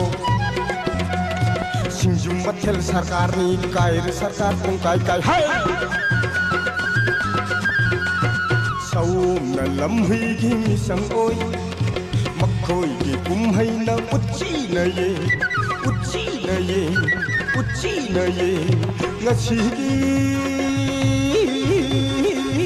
salu nong ja da tin thok jang thok song chi da 총장 혁송시다 허리 폴라 나이 허리 폴라 나이 허리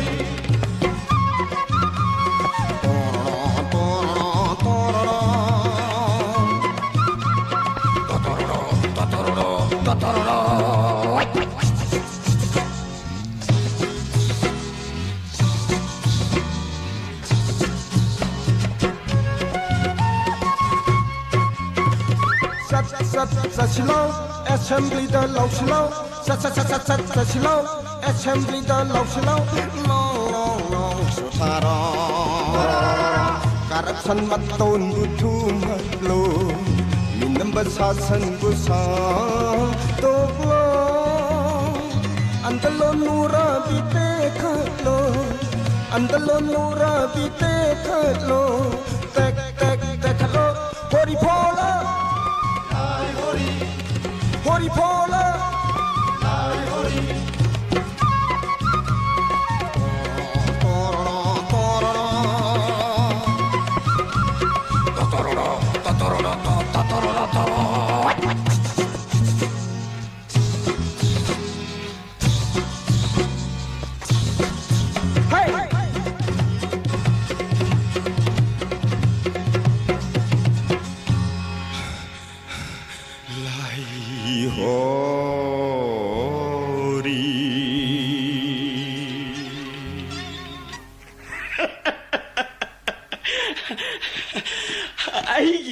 ꯑꯩꯅ ꯍꯥꯏꯔꯕꯁꯨ editor ꯅꯪꯒꯤ ꯀꯂꯝꯁꯤꯐꯥꯎꯗꯤ ꯑꯩꯅ ꯅꯪꯕꯨ ꯊꯥꯒꯠꯂꯤ ꯌꯥꯏ ꯅꯪ ꯌꯥꯏ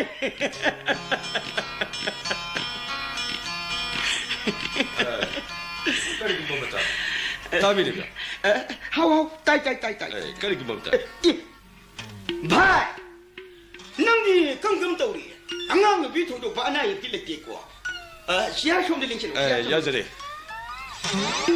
ꯉꯥꯏꯈꯣ ꯅꯪꯕꯨ ꯀꯅꯥꯅꯣ ꯑꯩ ꯁ꯭ꯋꯥꯏꯗꯒꯤ ꯅꯠꯆꯗꯦ I am sorry ꯑꯩ ꯑꯐꯥꯎꯕ ꯗꯣꯛꯇꯔ ꯑꯃꯅꯤ ꯑꯩꯅ ꯂꯥꯌꯦꯡꯕꯗ ꯃꯤ ꯑꯃꯗ ꯁꯣꯏꯈꯤꯗ꯭ꯔꯤ ꯑꯩꯒꯤ ꯏꯃꯤꯡ ꯑꯩ ꯇꯣꯝꯆꯧ ꯑꯦꯂꯥꯏꯠ ꯇꯣꯂꯉꯧ ꯀꯔꯤꯒꯨꯝꯕ ꯃꯇꯥ ꯑꯩ ꯈꯪꯉꯤꯅꯦ ꯅꯪ ꯑꯅꯥꯕꯅꯤ ꯑꯩ ꯗꯣꯛꯇꯔꯅꯤ you come to me you ꯊꯛꯄꯗꯒꯤ any answer ꯅꯨꯡꯁꯤꯕ ꯀꯥꯏꯅꯕꯗꯒꯤ ꯁꯤꯡꯒꯥꯔ disease ꯑꯩꯅ ꯁꯛꯈꯤꯌꯣ ꯑꯩꯒꯤ ꯂꯥꯌꯦꯡ is the method ꯀꯣꯟꯖꯝ ꯍꯩꯅꯧ ꯅꯨꯡꯁꯤ ꯍꯤꯗꯥꯛꯀ ꯃꯦꯜꯒ ꯆꯥꯕ ꯏꯁꯤꯡ ꯂꯨꯝꯕꯨ ꯂꯨꯝꯕꯨ ꯁꯥꯕ 1 ꯂꯤꯇꯔ ꯑꯃ ꯊꯛꯄ ꯑꯃꯥꯡꯕ ꯌꯩꯈꯠꯍꯟꯗꯦ ꯄꯥꯏꯜ ꯀꯦꯁ ꯐꯍꯜꯂꯤ ꯂꯩꯅꯥ ꯈꯨꯗꯤꯡꯃꯛ ꯑꯃꯥꯡꯕꯅ ꯊꯣꯟꯕ ꯉꯥꯛꯇꯅꯤ ꯀꯅꯥ ꯅꯣꯛꯀꯅꯨ ꯅꯃꯥꯏ ꯈꯨꯏꯅꯤ ꯈꯨꯏ ꯇꯣꯏꯅ ꯈꯣꯡ ꯑꯌꯨꯛ ꯌꯥꯍꯧꯔꯛꯄꯗ ꯏꯁꯤꯡ ꯒ꯭ꯂꯥꯁ ꯑꯃꯗ ꯈꯣꯏꯍꯤ ꯆꯥꯃꯁ 2 ꯊꯥꯗꯧ ꯅꯩꯈꯥꯏꯔꯒ ꯊꯛꯎ ꯍꯛꯆꯥꯡ ꯐꯅꯤꯡꯉꯥꯏꯒꯤ ꯃꯁꯛꯅꯤ ꯑꯩꯒꯤ ꯄꯥꯎꯇꯥꯛ ꯑꯁꯤ ꯇꯥꯔꯕ ꯃꯇꯨꯡꯗ ꯅꯪꯒꯤ ꯑꯅꯥꯕꯒꯤ ꯍꯤꯁꯇꯔꯤꯗꯣ ꯑꯩꯉꯣꯟꯗ ꯂꯩ ꯑꯩꯒꯤ ꯋꯥꯁꯦ ꯍꯥꯏꯖꯕ ꯌꯥꯔꯅꯤꯀꯣ ꯌꯥꯔꯦꯅꯦ ꯍꯥꯏꯌꯨꯅꯦ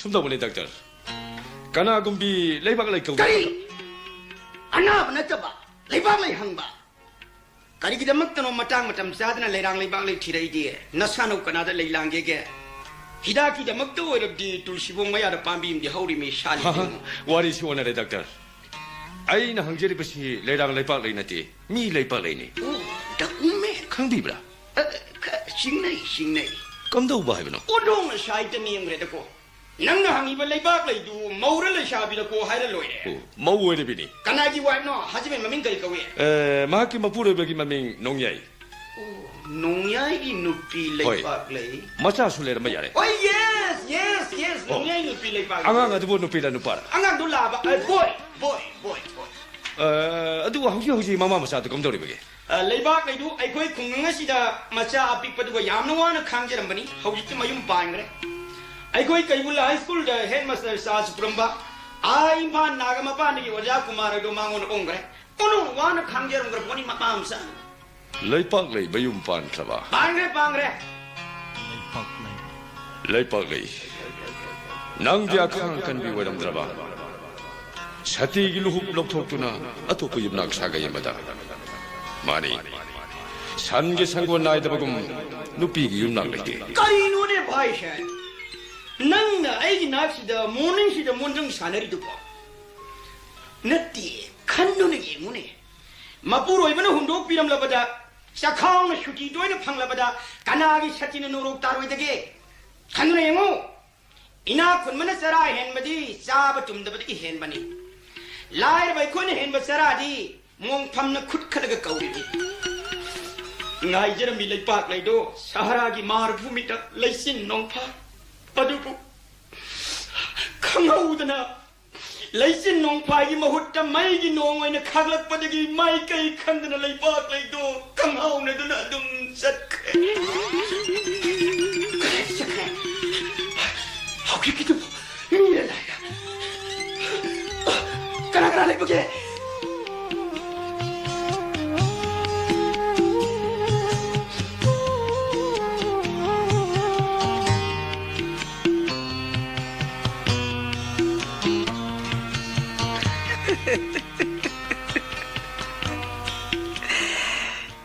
이마기 토이토이바 ngasi디 이자기다막 칼루바다 이마 아또뽀 윤낙 사가이 아마다 옹레다 낭나 행자오부 사레 파락라가 나마이부디 와로 카누코 이마기 토이토이바 누밀 아시 따키가다우리 이마이 싱사나불 암컷다 소오르키게 낭네 이마기 타농시당 학당 또무고 이마기 토이토이바 이마 나우스메 세이삭비기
बताई बंग ipagta nung lay nung sit ng liro kung sinaw hirag na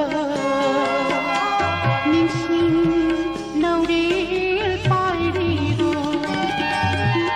may kay salay kandana may kay salay kandana hindi nang palina isi maniwo pauzaba imagi ibungo ng siba isi maniwo pauzaba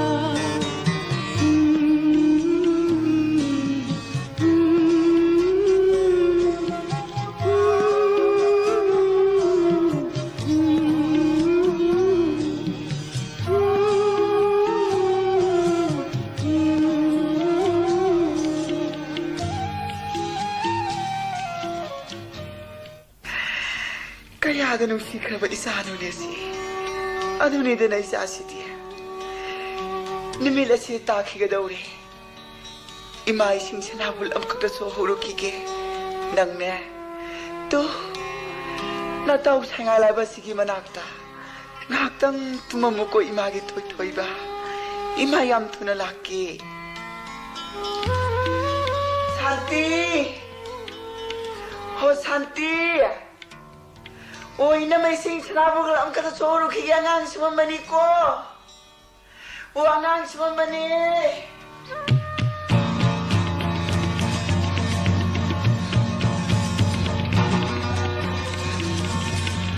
Kaya na nung sikra ba? May tayo nung sagi irem ka. Bagi siya na matum. Nga sidi pagi pambuin piratag asida. Isyagi ming di melay tolam lagi. Mapammasidi amut pada thalab sharani nang bu ipa na puragani ipa na sali balila masida adubu mama oi bising na masyagi damak oh laibag lay ngasi nang nalaysak laysu olam mana tigli ba nang gidasya sipu ay napudol sali nang ay buwaraw ko laipag lay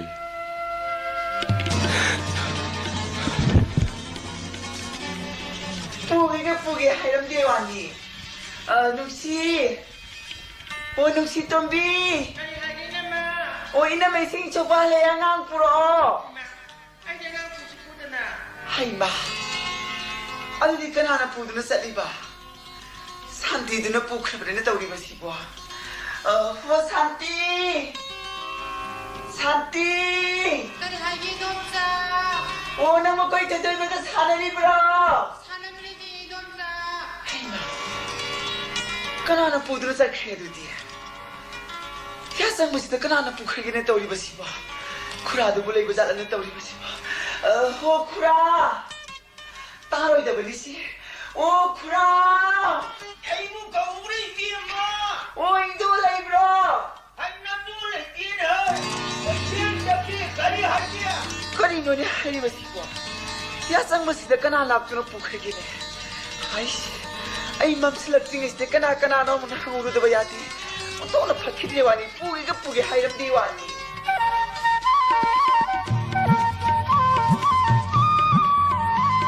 Oi! Lepalay! Kanyo ne yasang mas de kray deng ngam sana khamune amat tali tabne tabisi. Ay lepalay! Ay tara manang bo! Yengoy! Isna toy budo stang putro ai na di asapa ka saba hayra yenge na magi damakta orange cream gali bi rei ai ga stang putro ne asapa ka saba hayra ngti yenge hawane ya 그래 자투 그러면 흥기네 오지 뭐 이마기 저이토이바 너무 걱정하지 따라하면 이마기 난 뭐. 그래도 빨리 그게 냈다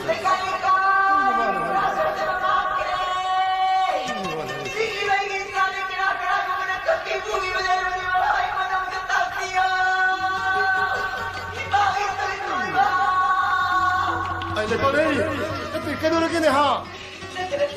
anh ấy cha mang kia, mama anh ấy cha thì anh ấy cha muốn cái nào? anh ấy quá sức cái ta quay vào đi, anh ấy quá sức cái ta không có niềm được quay vào cái tập trung quay vào, là tí sao thì biết cái đó là hay đâu? anh ấy thôi mà mang kia, cái gì mang là hay bị ha? là tí mà không vào thang mà chỉ vào ngang cái cái này tao mang rồi nó ha, cái này tao muốn nè. anh ấy sinh ra một trận ta, mang con là chỉ là chúng tôi tham gia được cái anh ấy chính cho nào mà làm số là mà làm đang ngang cái đó này làm từ đây mới mà ba. Hey, em ơi, mau nung tì cái bố bị bắn bị ba, san tì huế nung xịt tụi huế tụi ông ta hông nè. Ay, hang bây giờ ba hang giờ rồi bani, masti cái na hari galay. Cái nào mà khang cái bây giờ hay bị rắc trên này mới mà ba. Nang cái nào tàu yên cái đó cái mà khôi là lắc na bùa đi nè, khula khôi cái đồn khởi cái ông ta hông hawa nè. Ay, thì bây giờ mà thì giờ rồi bani, hang bây giờ ba hang giờ rồi bani. Cái gì ba? Masti cái na hari galay. Cái gì? Cái nào mà thì khang cái bây giờ hay bị rắc trên. cái nang hari bùa ha.那得行不呀吧行不嘞，踢不呀吧踢不嘞，那那得看我为后em ta hari cái ba，那得nang那hari不是我为不嘞，那得安安rumah我tarik不嘞来帮嘞。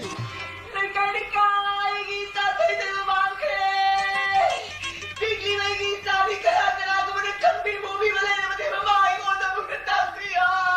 来帮嘞，哎不能老人跑打嘞。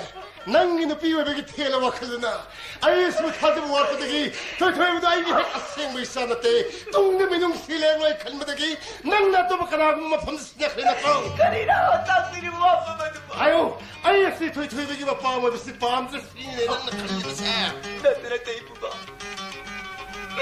ai baching na bagi kai sum sang de chin bi kano tole bagi punsi na gatsi pa na nagi si ba tong do lai jeri bi cha toi toi bagi ta baktani ai ba wa mai cha la gan bi kano nei pu ba kana yo pham da sa la traba mi ma ma na ba sim khip su lai traba ye punsi ni adu gi sma takta bigli bai ma tum mu ga ga du bu kana na kai gi da bakta yum ma si gi huran na ku bi ga ba when mak sing sa ai thok ta bani pum na sing se nam thak ile pa ni ito kai ni bi cha lang li ngai para sa dagi he kal lo ai do na nai ni bi da tak pi ga do nei yare makha tar ga no ai nang gi wais na do ta ba mu tre ai nang ta seng na ki kari ai nang gi da bakta ka ni no sa ba ta yung para sa ma ga ni no mo sa ka ya ke no nei lang ki da bo nang gi na sung lang gi da bakta nung siro i mai pa ba to ga le da ko nang gi da bakta le pi ba ye sibu nang ta has bi manam ka le do ai khang ni nang ne se thamoi seng nung si bi na nang gi war pa ngam thamoi na simbal nung si sa na na ai gi pa ma sa khudong sa lo pa la na ha kari na ai ni ga ti mo ai ba ta mo si mo ai mo ba ga tai ba ga awaba bi matakta awaba ama saina magi matakta saina ama natna te mo ka Pap sila binanay na pimo pulak tiki kugat pida na puini gila pida pumina limas tiwai ito ay binabigay na magtananay mo. Ado dayo, nakakmak na nga daw, nangi kusinturang na pipulay pa kayo. Ay bukari ay ba na may babae bukari ay ba na. nang nataseng kang da magtas kanana kali gina magtisa da yung mas tiki da do abuk tani tiyosi nang le pa ay ma patal ka sa le pa ay ma patal ka sa le pa ay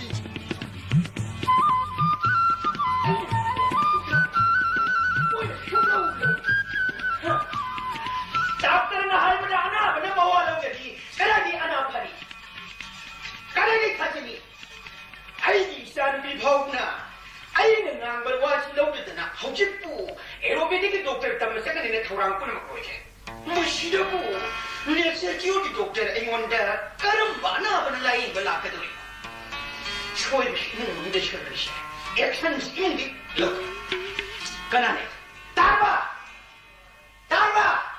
Nupi baca, nung jumpa, angkat korba. Saatnya terpegang ke jalan lu. Ay bako berapa bunga? Hai, nanti kayak dari babun mapan pelalaw lah itu bu. Panglaw-law ba natin? नंग दादर तम सकने हाइदो तो तंगे हरगन ने Kneser की ओर तम बतावा आयो और बेटा भाप तार बरा पाबुंग के होना बिसा हरा दो नी आउदीते वो वखल खर थादो पियो के दोबगी पाबुंग अलवादा खंगे तंगे हरगन ने नेसर की ओर तमु अदुना तदि नंग दादर तम सितो मेडिकल साइंस दा सियों सखल मतम सिदा पाबुंग खोय आ मामागी तेरा पाइबी लंगधै मतोर पेरु मही तो कैदो दोइनो मी ब्रेन पाबु ऑपरेशन ताउ ngol मतम सिदा बु ngarang fopa belun nga khana na kali khangdana ha noi elopeti ki lai nga du tholok ringai mamang da tera pai bi mana na mi oi bagi punsi kaya si kalai mi ne khangabra khitoro nu da pabu khitora nu hai ngai khune aso phamla tera pai bi haslo teta na sang siroi dro nangi tetanus tu na leipung khana mai hinga kai dong ngam du ha ai tera pai bi mana na kalakpan nama si masani ne nang se khangabra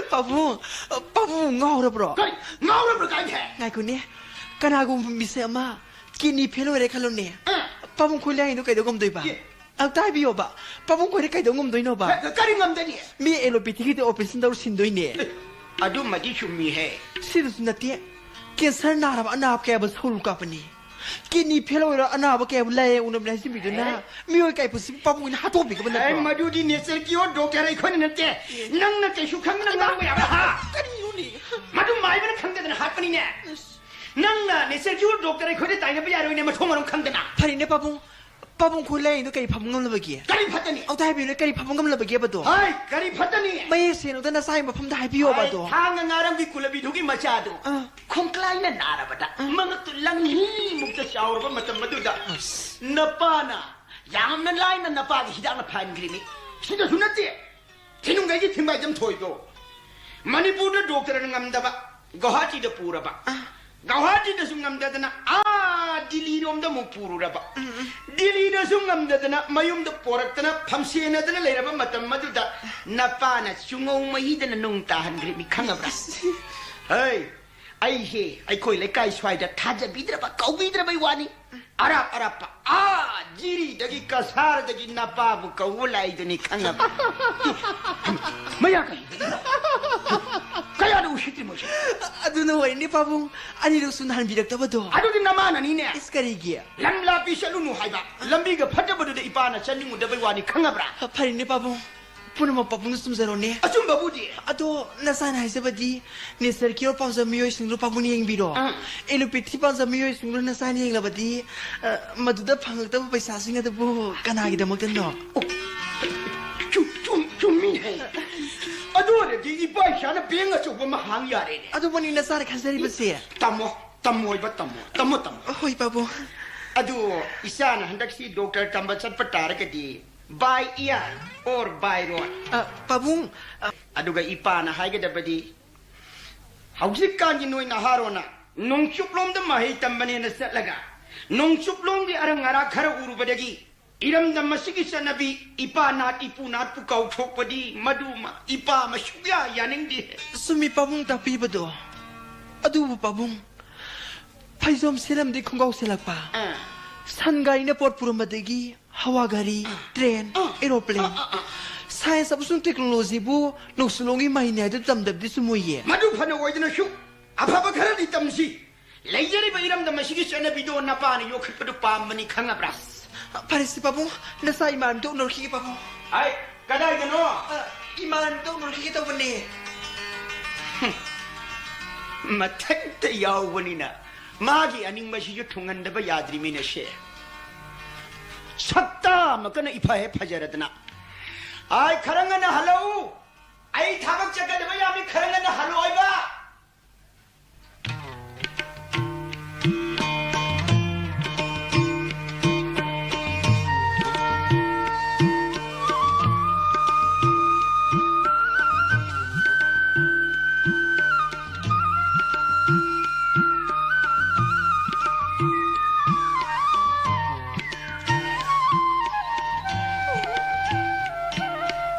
Sangbanabatya sida umang wamang lana pairak libalasin singsi kaya da pajakraba lasing mapon gising dum masa singsibo kadom dagi pairak po eri ka ba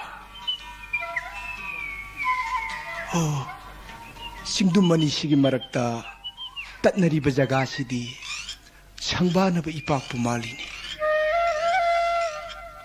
Maitai aikoigi loktak pat haibadubu asuk ninthijaramgadra. Oh, patya sida in singlibisina moirangi thoibi. Aduga tamna hi holaklibasina khumangi khamba. Iramdam kanglaipa leisilakta aigi wakhalona ujaba natana aigi misina kaidongai amuk uba phanglaga ba.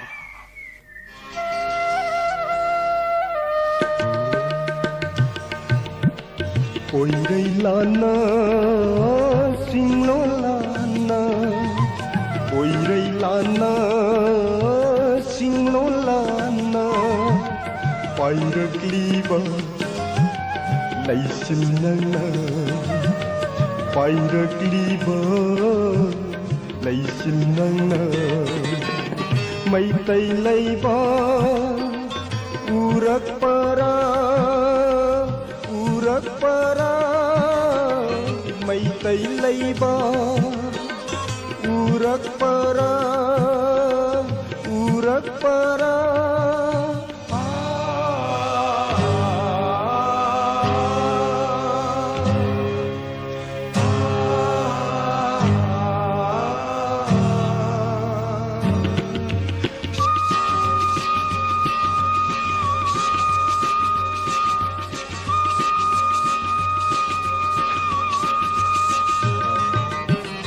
nungsiradi oknapam lamdam karamnabu lairigaba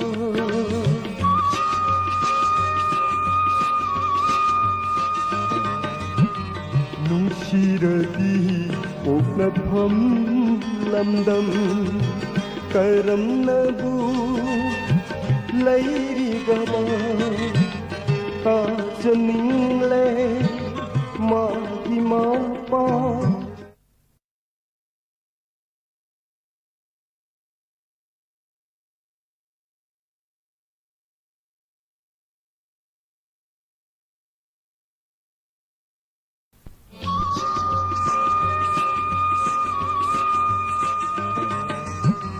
nungsiradi oknapam lamdam karamnabu lairigaba kajaningle magi mapa kajaningle magi mapa tamlamuba laisilwo nangna tamlamuba laisilwo nangna oirai lana singlo lana pairakliba laisilnana pairakliba laisilnana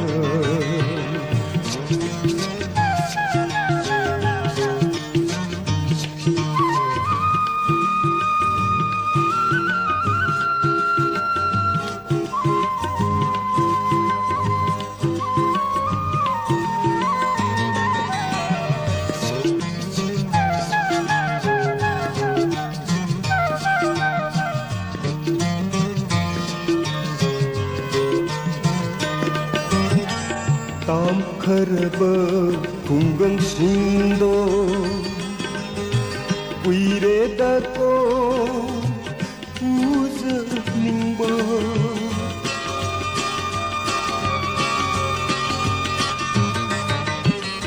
tam kharaba kungang sindo uire dako uza ningba wari wako tarakpado wari wako tarakpado lirammuba laisilwo nangna lirammuba ꯂꯩꯁꯤꯜꯂꯣ ꯅꯪꯅ ꯑꯣꯏꯔꯩ ꯂꯥꯟꯅ ꯁꯤꯡꯂꯣꯜꯂꯥꯟꯅ ꯄꯥꯏꯔꯛꯂꯤꯕ ꯂꯩꯆꯤꯜ ꯅꯪꯅ ꯄꯥꯏꯔꯛꯂꯤꯕ ꯂꯩꯆꯤꯜ ꯅꯪꯅ ꯃꯩꯇꯩ ꯂꯩꯕ 우럭뻐라 우럭뻐라 마이따이 레이바 우럭뻐라 우럭뻐라 Hey! Usan pamir tong libo useksa. Kari gina. Lakoy na ito wiyeng lagay bu karem na riba. Namay du da shemsina. Hey! Kanagi mamay dano. Nang natagay tayo riba. Baba. Usan pamir tong libo useksa. 미야 무시디 하두다 Hey, dawidi. Ipawa hige. Umang amadi sausek. Ay koy gimaru mapangag tani. Nang naman koy bumahan ge kan bamikupta. Nang gi imong manugi mi bumahan ge kalabani. Mas ikakawe ati ko ni pamacha. 바바 사우식 싱시부 미워이베 거기 신작 났다 그러네 프리티비기 샤나로이 싱나 마샤모 우파나보기다 먹다 사우식 싱시 샤나리 버나들어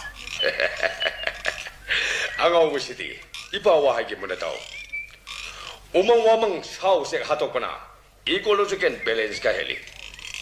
Sausek mangsala patagi. Makal kaya gi tinkang kaya thorituna. Mana masin kaya bumang tali. Umang kok salak patagi. Nongju nungsa. Ay nga sagi siyang nairaktabana. Miwi bajati ni hing midawari. Marmaduna. Umang sausek ti ningtina luna thangmadabani ni pamasa. 아두 바바 미워이베기 분신의 행복이 람비다 아싸 오빠 마땡 비비리바 우망와망 샤우식 싱시부 미워이베 코이나 예나바니 칼리바시나 까리기노 까리기오에게니 마사기 말한 마사캉을 시전나 바이다 바싱나니 영혼이 빠마자 nga스기 코나에서 땀티나 모네 힘이나베기 와칼레트레 마탄데 히닝베기 눅시에 드라바 부시에나 탈레 마탄데 행바시부 야가드라네 바바 야로이 미워이버디 사마스 링두네 힝바 사마 칼라마니 미마나네 힝바 팜드라바 마하가도 몽팜 여우나바 삼발라 비살라마니 이바이샤디 말레마스다 미마나바 사마지 사담 아북정 쳔망기시 라잉악 바싱기 럭신 깡로나 리바이데 롤레는 폴리시 샤타리 혹시 라이파스 사나리 바사나 파타 exploiter 깡로 생기니 바바 시쿠리티 헤비시카리노 마라 렉트버 프자싱부 푸비리바 옷비리바 마코이 남타 가야시 타자도나 아이코이 스모 힝둘레 기길라 현자오 바이바 깡롭다 미마나마 사마자마 니르보다 가이동메르 수하피랑로이 아이코이 미암나 샘자바다이 마시기 데막다니 이바이샤나 투밋 깡마르 것이다 우엘라롱 가우라이랍리바 아이코이 레빠야데 테나바다이 미암기 다박 동기미로올기 다박 영우 누시드라 망들레브리 부샬 밤비시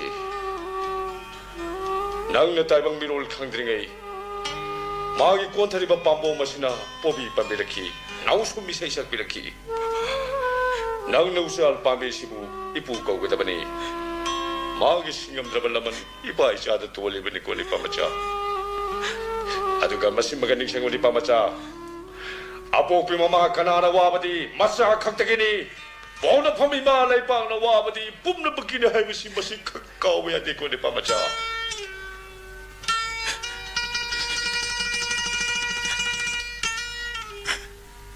아두 바바 아유니 빠마자 말레 마시다 레이리바 지바 판바 쿠딩 막기 아복비 마마 아마맘 레이바굼나 아이기슈 아이부 뽁비 이마 아마디 레이팜 톡더브라 바바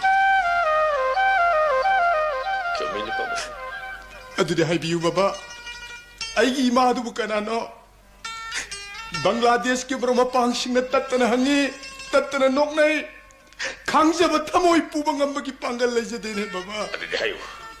낭나 막호기 마팜데 까리 하이나 kumki. kumki babagi poktak tungina. Ay na makoy mapamde isin pen na kumsaki.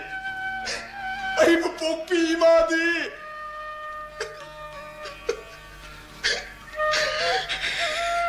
Lontok nabi. Prithvi ay duna. Ay paukumda. Mit ki pi shooting bang birakine baba. Mani. Nang mupokpi imadi. Lontok tabi prithibini. Adude haibiyu baba. Aina ima prithibidagi kamdaungna khomlang thakibagine baba. Mamagi khomlang lamal singma ngamdraba pokchamangi mahai karino baba. Haibiyo aigi ima du karano. Ipa bacha.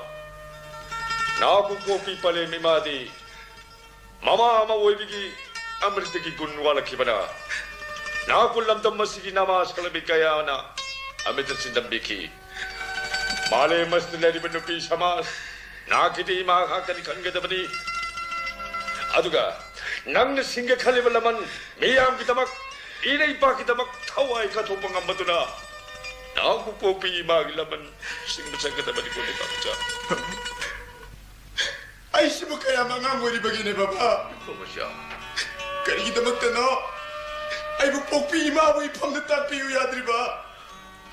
Baba na ima ada kumapam na karilan ka. Natraga na. Ima ada na baba kumapam na karilan amla. Jat kabino. Masay buhunjek ang nakanarag kamong songda. Oy kabino, ijat kilumay tagtalay komlay ng terabi tambal. Lanjut terlebih pun tetapi ya terima kasih. Ipa masa melai. Matam di kuling karbi seperti di pukcel. Masa bulan tol mereka cat ki mga sige sana bini. Masa nung si bagi singli di selda. Ugi sel wala gloya hininga lete. Akong gunda komlang sum terga pitak pa. Kai kita mo ipalak kadra ipa na pa kata pagamde. Taptako. Kangku takkan kamu bawa. Nanggi sarang narabai selagta. Namu popi magi masakta lamadi. Ipa gi asapo na makai kimatai. Nangu matiksana. Ipa rasali bali lamasita tanga da mukong tanga da padu hara takige. Yamo. Mo na ba male mas pai ba amam balai sila si anong tadi hai do lam kisi kay do begini ni pamacha. Satkani. Ipa na sa ibalambi ta satkani. Ipa na sa ibalambi liklam kai kada balay na badi. Ay gipun siya sinalay ni makay. Ay bupokpi ima mo ay kakhang kraray. Good.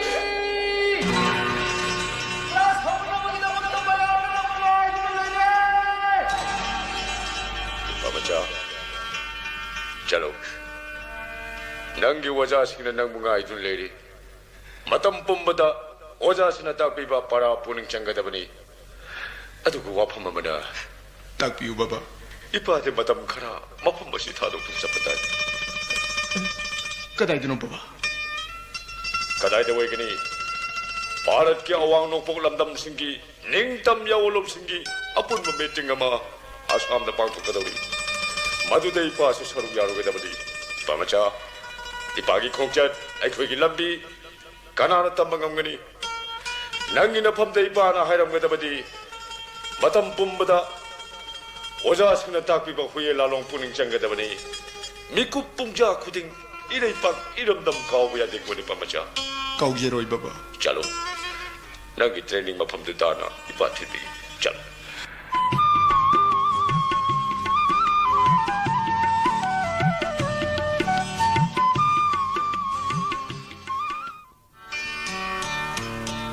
Lepang ay halen hoy. Kaya ne madu leita bena. Kada ay damu sa tokro jalo na.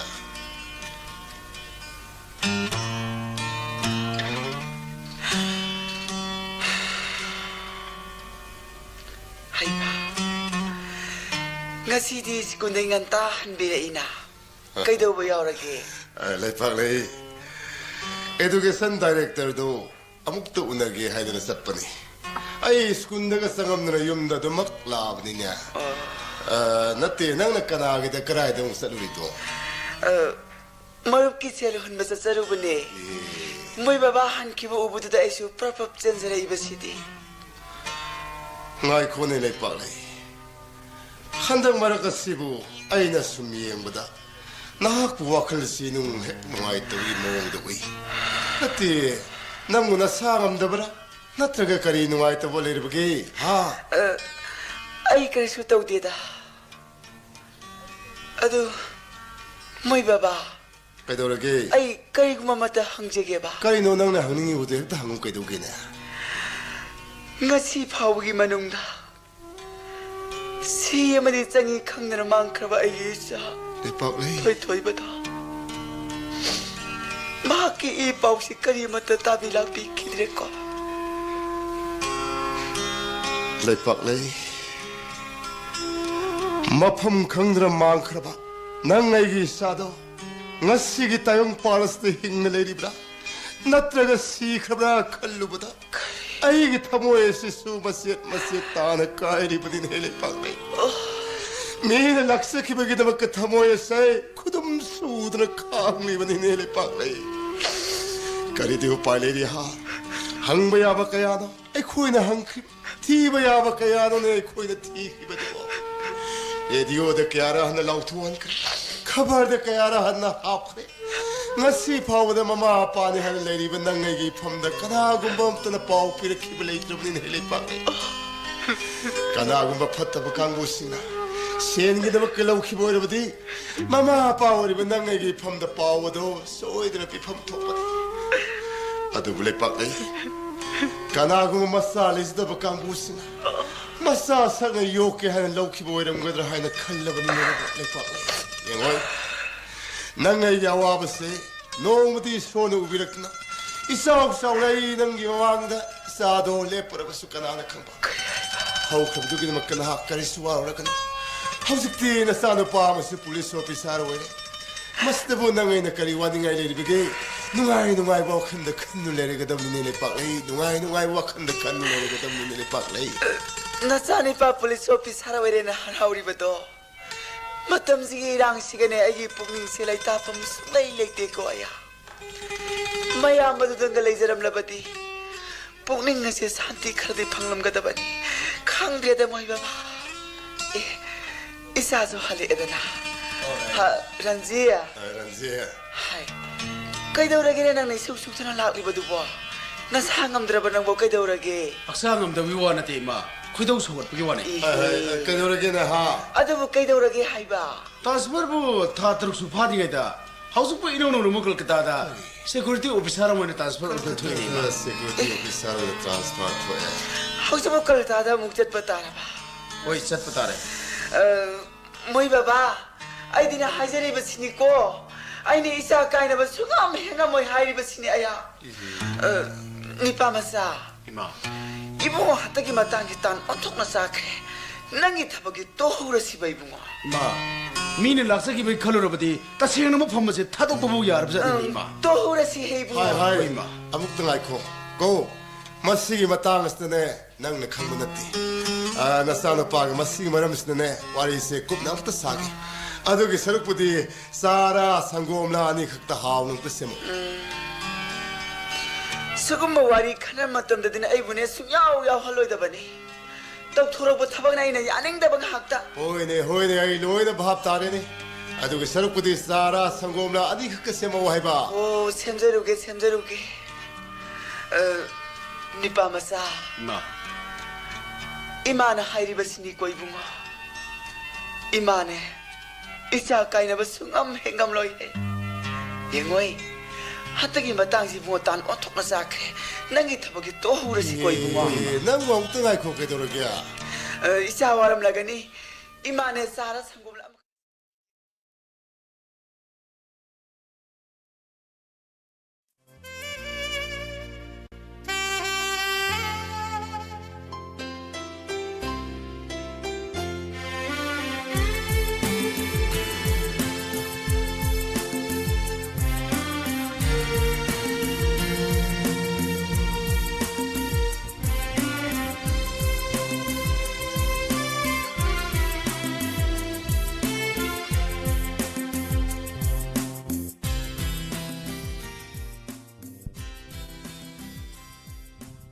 थौरम सन्दोक्तुना ताहन्जरिबा असि 90.0 वाहंग radio अमदि diamond TV की थौरम परेंसिंग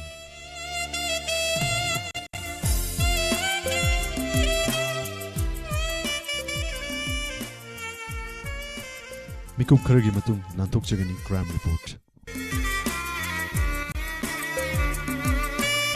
हौजिकी ओइना मयामबु सुजित कुमनचाना खुरुमजरी